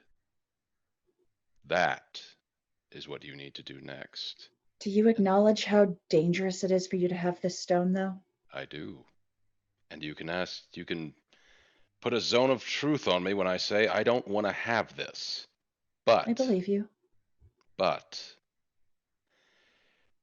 out of all of us, in reality, we know the least about you. What you are and where you came from, and what lurks inside of you. I am, at the end of the day, just a man, dangerous perhaps, but that is all I am. But you? That part of you is something at some point you will have to confront and conquer. There is no getting around it. You can't avoid it, can't move back on it. Because the truth is, that darkness inside you could actually be useful if you can control and acknowledge it. And I have something that may be able to... Go ahead. There's one thing I've noticed. What is it? When I lose time, Mm-hmm. I always seem to come back because of you. Then we will prepare something for that. But I have something that may help you in the meantime. You wanted, if you're going to acknowledge your dark side, you're also going to have to accept the penance for the things that you've done. Yeah. Do you want to know the names of the 4 people at the docks? You know them? I do. Yes. I give you 4 names. I'll prepare... I may actually just be able to forward this or copy it to you. Yeah. So I'm going to go ahead and text it to you. Okay. Through the phone. You should have. I believe, Goblin, you wrote these names down already. I did not write all of them down because I didn't get the information. You did. You wrote them on the day. We went back and watched it. Oh, yeah. No, I did write them down. That's right. Yeah, I've got them. If you've got them, then you've got them. But I also have them if you need a reminder of what they are. Cool.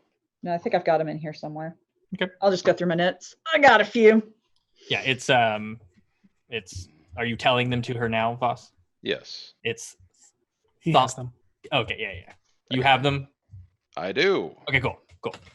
Thom Durdisk, Marianne Zale, Robert Fulsey, Felray Pyle.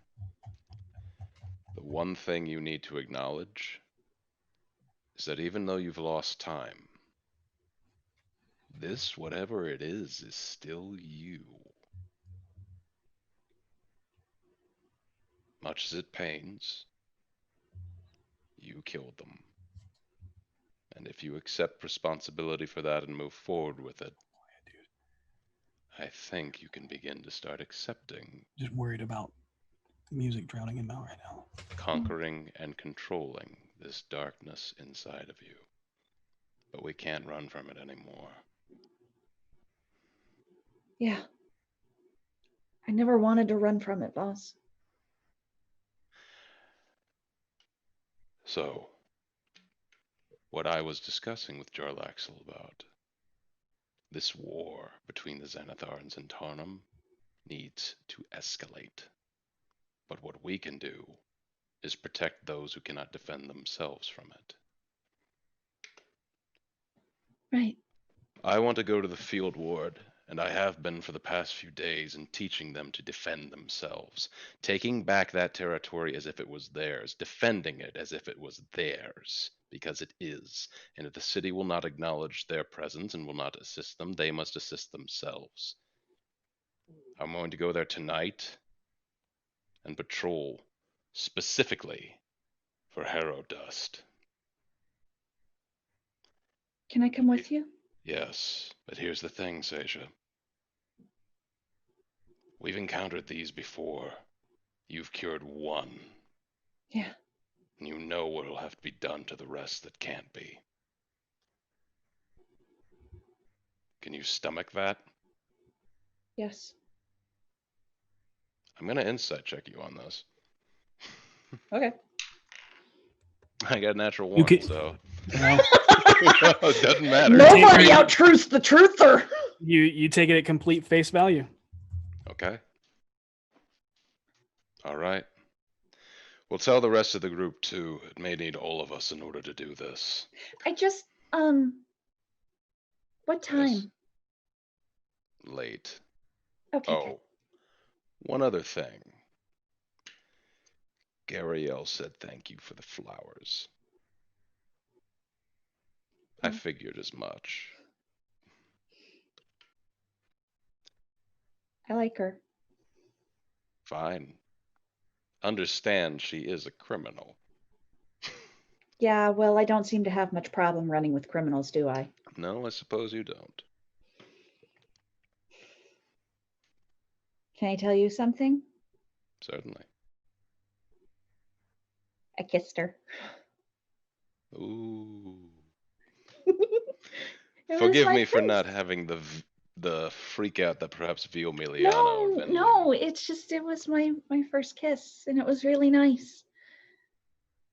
Well, I'm glad that makes you happy. Do you remember your first kiss? Oh. Sorry. I visibly tense up. And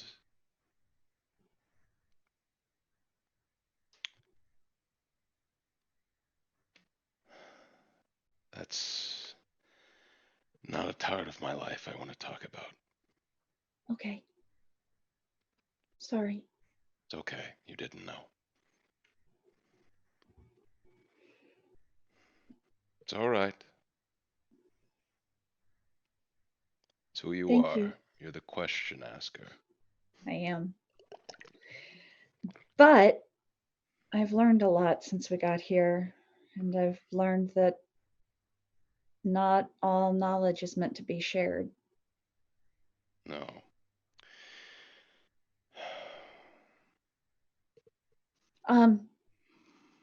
When we get back, there's something else I want to talk to everybody about too. Sure. Family meeting. Yay. All right, so Before we get to that, there's a couple other things that people wanted to do. Again, Yeah, this is over the course of 4 days. Mhm. Still more Vinley? stuff I wanted to do too. So, Yeah. Vinley, We have to get to later.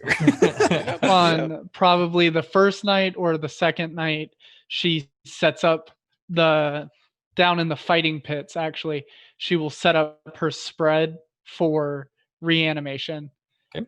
And she'll do everything the same, but instead of saying, "Now be my friend," this time, as she raises him, she says, I never knew your name, but I always thought of you as kind of like a Michael, maybe. And I think you're pretty fitting this way." And she puts the smiling mask on him and says, "You were always so crazy, Michael." And he raises up and she says, "You will now be called Crazy Michael." And she will have him follow her around from now on. And then on the next day, she will go to V, Harold, and probably everyone, just whenever she sees them, and says, "Hey, by the way, planning on going to see Xanathar later today. If you want to come, you have to figure out how to breathe underwater. Cool, I'll meet you at the docks at 2. Bye." I'm gonna Yeah. pass. Is that the dragon? Yeah. Yeah. Wait, you can't help me breathe underwater? No. I want to. Hey, just tell him to come grab us after you go find him. Be like, "Hey, Xanathar, they're there." How did And I then- do it the first time around? Oh, He he got grabbed us. close to the city. Hard pass from me. Potions. I want to see how his Yeah. accordion lessons are going. I'm sure I mean, you can I'm probably sure play a couple Fala- notes. I'm sure Fala has some water breathing potions if you I- wanted to. I go to Fala to buy water breathing potions. Yeah, hold Expensive. on. I'm gonna No, I know. pass. I've got a lot of stuff to do. Okay. Also, this is Crazy Michael. He Mike, will be under my control. I'm sorry. Sorry.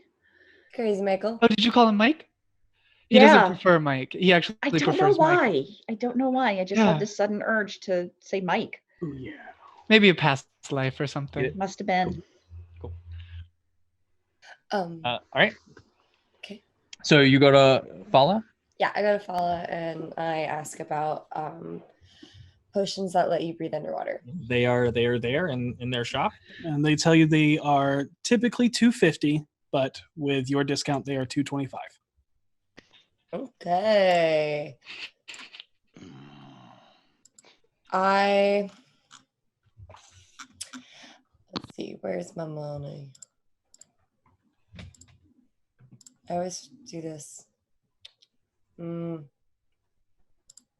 did get 400. Remember, you got 400 from the gems. Oh, I didn't add that. Yeah. Oh, that's right. I gotta add the secret. Okay, one. well, in that case, I do buy one. 500. 500. 25? 500 apiece.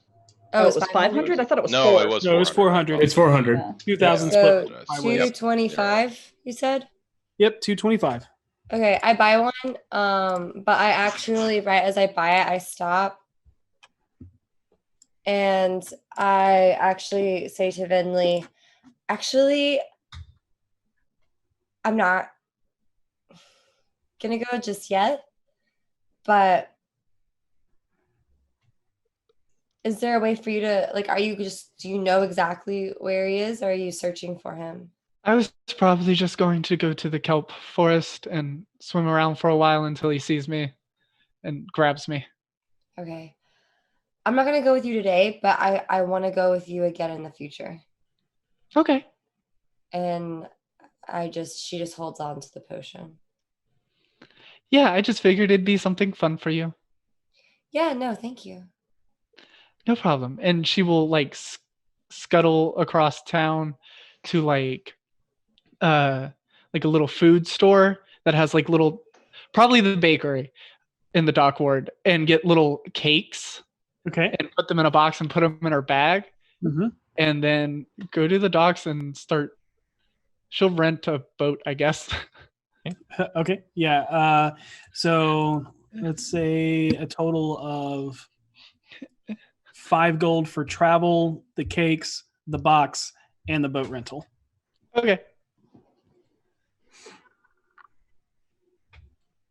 And she will paddle her happy little butt out to where they last paddled and swim down to where they got grabbed. I'm sure you're doing alter self. Yeah. Yep. Your form shifts into that of the like shark-like tail and that you normally take, and you make your way down and you swim across.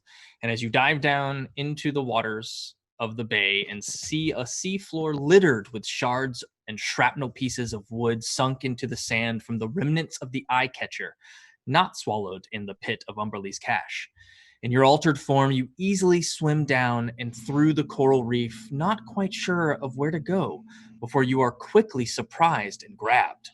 Once again, you race through the water at alarming speed, through multiple underwater caverns before emerging into the dimly lit layer of Xelaphar. Across the ground, you see multiple fragments of the carnival contents within the ships. A strange contraption that billows out steam, making the room hotter than your last visit. A few female-looking drow training dummies, and a couple of nets woven from sun-bleached rope in the pattern of spider webs. You notice a door you walk past that yells, By Loth's teeth, have you no manners? From the magical mouth that animates from its center. Excuse me? No. The ominous sound of a wheezing bellows carrying a horrific, unmelodic tune carries throughout the underwater cave as you notice the creature playing it. A damaged and elongated silver-plated steel automaton. His damaged and crushed torso makes it look like a smoking rib cage, and the plates from his face now missing expose a frightening horror show of a mechanical whirring skeleton. From above the ledge, looking down, booms the excited voice of a young bronze dragon. Oh my goodness. Hey, how are you? Whoa, hey, where are your other people persons? It's just me today. I figured we could have a little picnic with cake. Oh, what's a picnic? Here, come sit down. And Yeah, the large bronze dragon just kind of comes down and curls up around you. Hey, do you like what Silver Sam is playing? I bet the other people, the one with the coat and the wigs, would really like it. I think he would too. I can't happen to notice, but he seems a little damaged. Oh, right. And you watch as he like runs over, grabs one of the wigs you left him and puts it on Silver Sam's head, and it covers that side of his face. See, much better. It's beautiful. I could probably remove some of the tarnishing and get him to stand a little bit straighter. Okay. If you would like me to. Sure. Okay. So she'll spend some time casting mending and prestidigitation on this thing and make it look brand new, but still with the missing bits that it has. Okay. It wow. still looks elongated, where there's a full missing bottom section of its torso, where it's just the understructure. So, but you mend and fix the chest plate, so it's no longer looking like a rib cage or smoking. But its neck plates are gone, so it just sits on this spine-like thing that it has its half mechanical missing face that you also can't repair. So it looks better, but still it like looks this intentional creepy, now. yeah, this creepy, elongated, pure silver creature automaton. And then she'll walk back over and sit next to him, pull out a blanket, and then set all the little tiny cakes. As you sit down the blanket, he immediately picks it up. Hey, what's this? Oh, no, it's the picnic blanket. You set the food on it so it doesn't get into the dirt. Oh, why? Because you don't want to eat dirt. Why? I eat dirt all the time. Well, I mean, I don't eat dirt, but it's like, it's on the fish that I eat, or. Well, it's generally what people do. Oh, that's what people persons do? I don't want to eat dirt. Yeah, it's very high class people that don't eat dirt. Oh, okay. And he tries to like get it to lay and and like sits there and messes with it, and every time he like pulls one corner, like it moves and scrunches, and he's like, ah. I let him do it for a little bit, and then I just smooth it out. And then I set all the variety of different little cakes out, and I'm like, take your choice. What are they? These are what we call cakes, pastries. And you cake pastries. Poor choice of words. Yes. This one's blueberry, that one's blackberry, that one's poisonberry. I know it's crazy. It sounds like poison, but it's not. I was just about to say, is it poisonous? No. It's just they named it that way. The Nightlock one you have to watch out for. That one's poisonous. Did you bring one of those? I did not. Oh, that's probably for the best. Yeah. And then this one is my favorite. It's the dragon fruit cake. Are you eating dragons? And she'll show a little, like on her hand, a picture of a dragon fruit. And she's like, it's a fruit that grows on trees, I believe, that look like dragon scales. So they call it dragon fruit. It's pink. Mine. Go for it. And over the next couple hours, you spend time having a relaxing time with someone that is very innocent, but also very interested in everything that you have to say. And the entire time is emboldened by the orchestra of horrific sounding accordion music. And there's she very much enjoys having someone who is like a child to be with and hang out with. And but there's also an underlying sense of duty of making sure this dragon likes us enough to protect us. Okay. And that's her motivation for being there in the first place. Got it. Got it. Yeah, you doing that old gray hand mission work. Mm-hmm. Yep. And at the end, Zelipharn will be sad to see you go. Will wave and say, next time say, hey, make sure that you bring all the people persons with you next time. For sure. This is really fun, but I really want to see them too. Well, keep an eye out for us on the top of the water. We can't afford to keep breathing underwater for very long. Oh, why not? It's really easy. Just go. I can breathe underwater, but they have to buy special magic juice to make them breathe underwater. Why? Because they don't have... they're less cool than you and I. I'm not cool at all. I'm electric.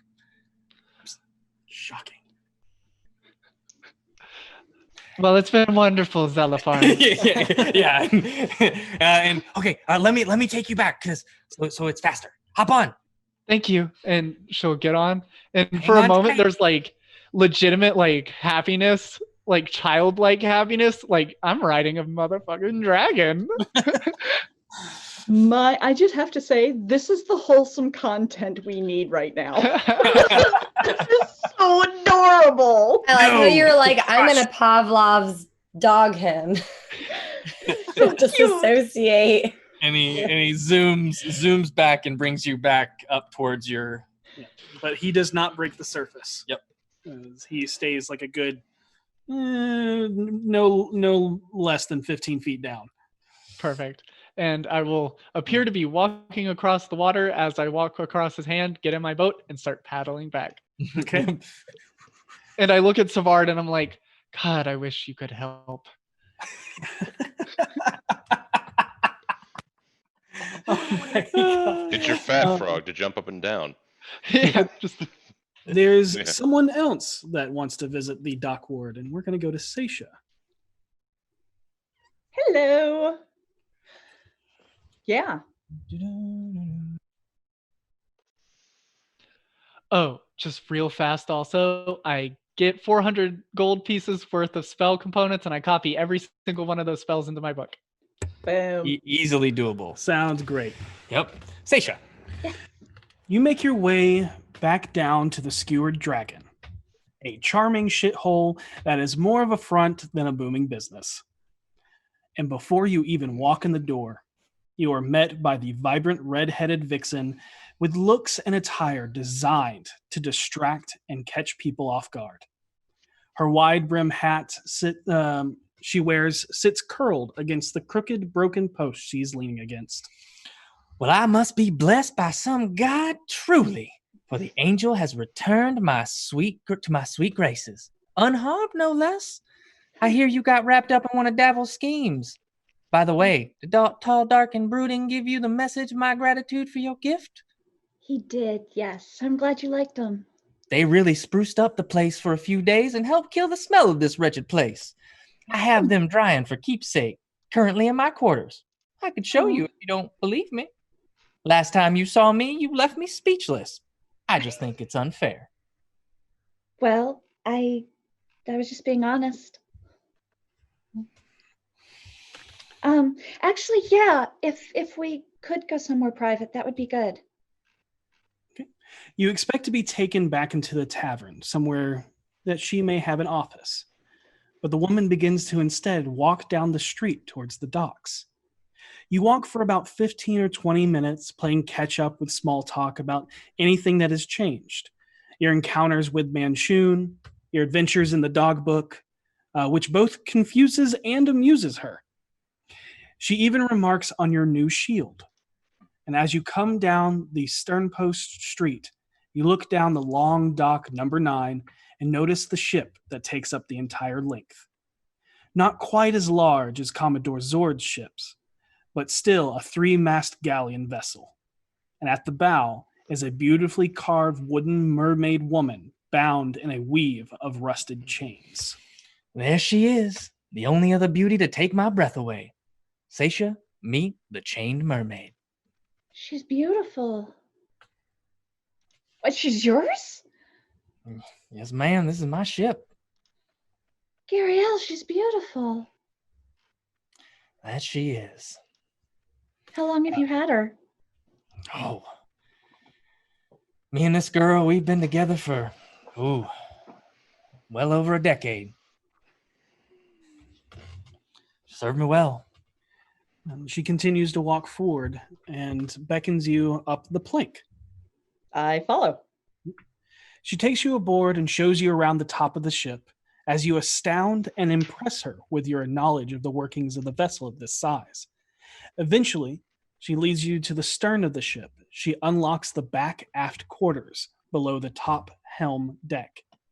What it opens to is a private world of wonder. Not lavish or opulent by any means like Commodore Zord's, but worldly and decorated in the stories and memorabilia from across the seas of Tyrell.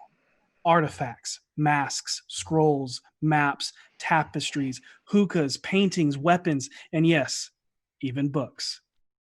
And tied in twine, hanging above the back curving lounge nook against the wall of windows is your bouquet of assorted flowers. And as you stand with your mouth agape, she looks to you with a sly grin and begins eating a blood orange that you noticed she stole from a fruit cart off the street on the way here.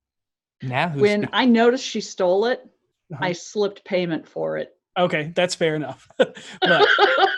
But as you're sitting there with a mouth agape and she smiles at you, she says, Now who's speechless? This is incredible. It's what an amazing collection. I haven't always been in Waterdeep. In fact, I think I've been in Waterdeep the least amount of time I've been alive, or at least been selling. Definitely been alive. Do you have any idea how fascinating you are? I think I get a hint.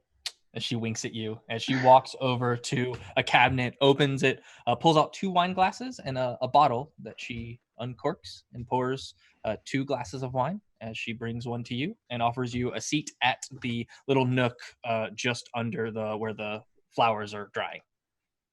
Seisha takes a seat. She will offer her hand to you. And she will sit you down. Thanks. It's really good to see you. I have missed you. I wanted to come by and see how you were doing. We got into a bad situation there. And I kept thinking about how I didn't get to see you after our kiss. You mean I'm the first thing that popped in your head in a bad situation? I can get used to that. You were, actually. I was really worried. But I figure you've been in a lot of bad situations. And maybe I do have a question that isn't sweet. Darling, I assure you, you can ask me anything. And hell, I'll probably tell you the truth. And she gives you a grin. I don't think you've ever lied to me yet. I have not. That's more than I can say for anyone, I think.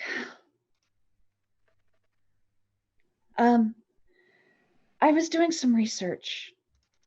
There's been a lot of stuff coming up that deals with the Far Realm. When we were at the docks, you saw that creature. That was a Denzian of the Far Realm. You're smart. I'm sure you know this. I actually don't have a clue what you're talking about, but I'm assuming it's somewhere not in the Forgotten Realms. It's not. It's where ancient beings, things that are older than the gods, come from. Horrible things.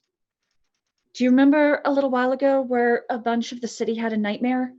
All on the same night? I do. Oh, wait. This is that place that when we was at the carnival, that horrendous thing that came out of nowhere, the tentacles. That's that place, right? The cult has summoned, yeah. I don't like that. I don't either. But I was doing research on it, and I came across something, and I know you used to fight liches. I was curious if you've ever heard of one called Ace Rack?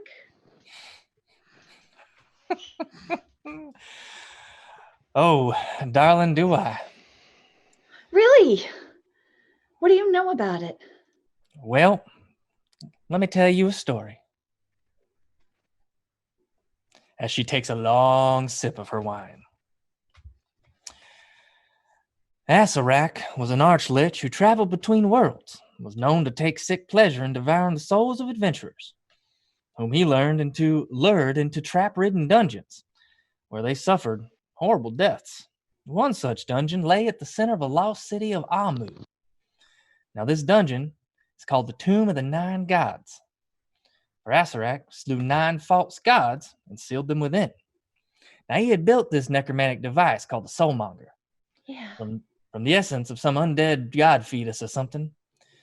Then he hid it in the heart of that tomb. Now the Soulmonger put a death curse on Faerun, and anyone who had ever been returned to life after dying would slowly wither away. Now the Doom Raiders hunted liches, and they died a lot. So they took it kind of personal, and well, this is how I came into contact with them. They hired me and my ship to take them to Cholt, where this lost city of Omu was. And it was a long trip, and we formed a close bond along the way, so I decided to go with them to stop this arch-lich. It was hard, and we lost a few on the way. But after facing fierce jungles and death traps, we finally made our way into the heart of the tomb, where we fought Asarak. And we barely got him, and Zaraj. Well, Zaraj took a disintegrate intended for Tashlin. He died, saving her right as we took him down. Luckily, we were able to get him true resurrected with the riches we got, and decided that was enough on the lich slaying front. Well, we decided to retire, and we came here to start anew. Arrakis and I decided to open a bar near my ship. It's fun. Damn, do I miss the sea. Though I can't complain with what riches the city has brought before my eyes, as she looks at you, as she says this last line. You're really good at complimenting, you know that?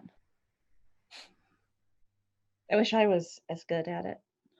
I think you're better than you give yourself credit for, darling.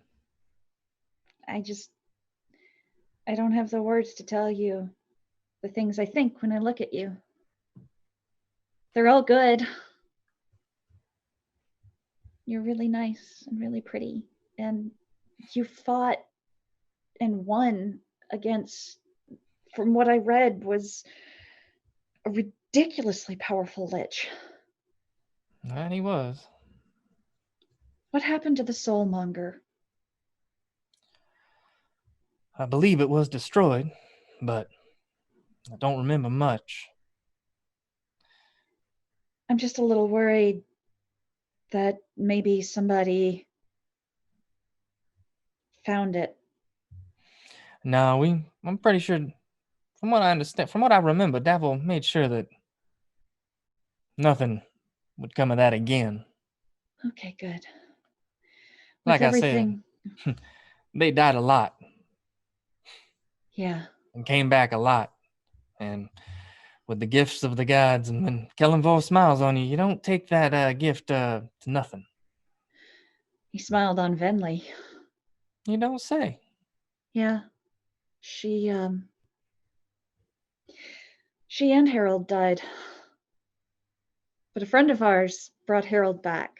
Well, or Kira. She's amazing. You'd love her. She prayed and prayed, and she follows the Phoenix, and the Phoenix brought Harold back, but we had to take Venli to the font, and they brought her back. That was awful. All right. Well, sounds like you've had quite the adventure here in your short time in this little city. Yeah. By the way, just so you're aware, when we blew up the Xanathar Lair, we probably got a lot of bad attention for that. And so if for some reason I ever need to hide, could I come to you? Sweetheart, you can come to me anytime. Thanks, You talk too Gary. much. And with that, she kisses you. She returns the kiss. Yep. And that was what I needed to talk to her about. So the rest of the time she'll just be cute and cooey. Okay. Mhm. All right. And we will fade to black. Now kiss.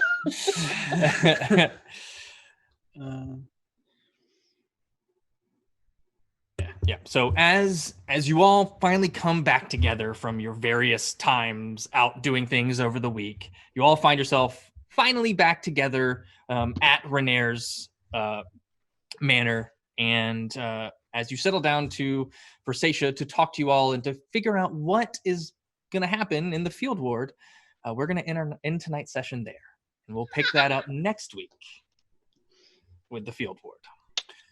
Yay. Remember, for those that are just coming in and haven't heard, enter #Beyond and #Eldritch for your chance to win a digital copy of the Mythic Odyssey of Theros, digital copy on D&D Beyond, and an Eldritch Foundry miniature.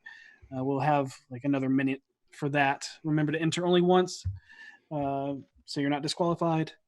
And also, next week, we have a special guest. Yeah, Megan Kenrick is going to be joining us. We're so excited. Yeah. I can't wait to see who she plays. Yeah, we'll find out. I'm going to guess at Dragonborn Cleric. You know, Averages are pretty good. Yeah, you got to stay on brand. We almost got through everything you guys wanted to do for downtime. We got That was impressive. You guys Got through everything I needed. You guys did a good There's job. a few things on. There's one thing left on Seisha that you wanted to do, and a few things on bosses, but two things. Okay. Two things. Yeah, but we'll get to that next week, and we 5 will, things off of Voss's list. It grows as time passes. Voss has the ever expanding list. I have a plan. You always have a plan, but Oh, yeah, this was kind of a weird downtime episode, but it was some really good role play. My God, that was some really good role play from all of y'all. We needed to relax. Yeah, it was kind of nice to not be in mortal danger for an episode. Yeah, for a good and I wanted to let it sit in. It was 4 days. Yeah, 4 days of no danger. 4 days. Your characters actually felt Semi-normal. yeah. We're gonna get spoiled. Yeah. All right, we got some winners. Winner of the Mythic Odysseys of Theros digital book from D&D Beyond is Crather. Yay! Crather. Congratulations. Congratulations. And the winner of the Eldritch Foundry miniature is Siege or Child. I love that. It's an interesting Siege or name. Child. Siege Orchid. I read that wrong. Siege Orchid. There we go. More of what it is. No, I like the Like Siege or Child. of like, what do you think that is? Is it a siege? Or a child. Siege or child? I don't know. Probably both. What if it's a siege of children? That would be horrific because they'd all be sitting there going, "Why? Why? Why? What's that? What's that? Thank you all so much for tuning in tonight. Thank you everyone who came and hung out with us on this Sunday night. We cannot wait for Megan next week and the shenanigans in the field ward as we move into the next little bit. But yeah, as always, be excellent to each other. May you always roll with advantage. Good night. Good night, everybody.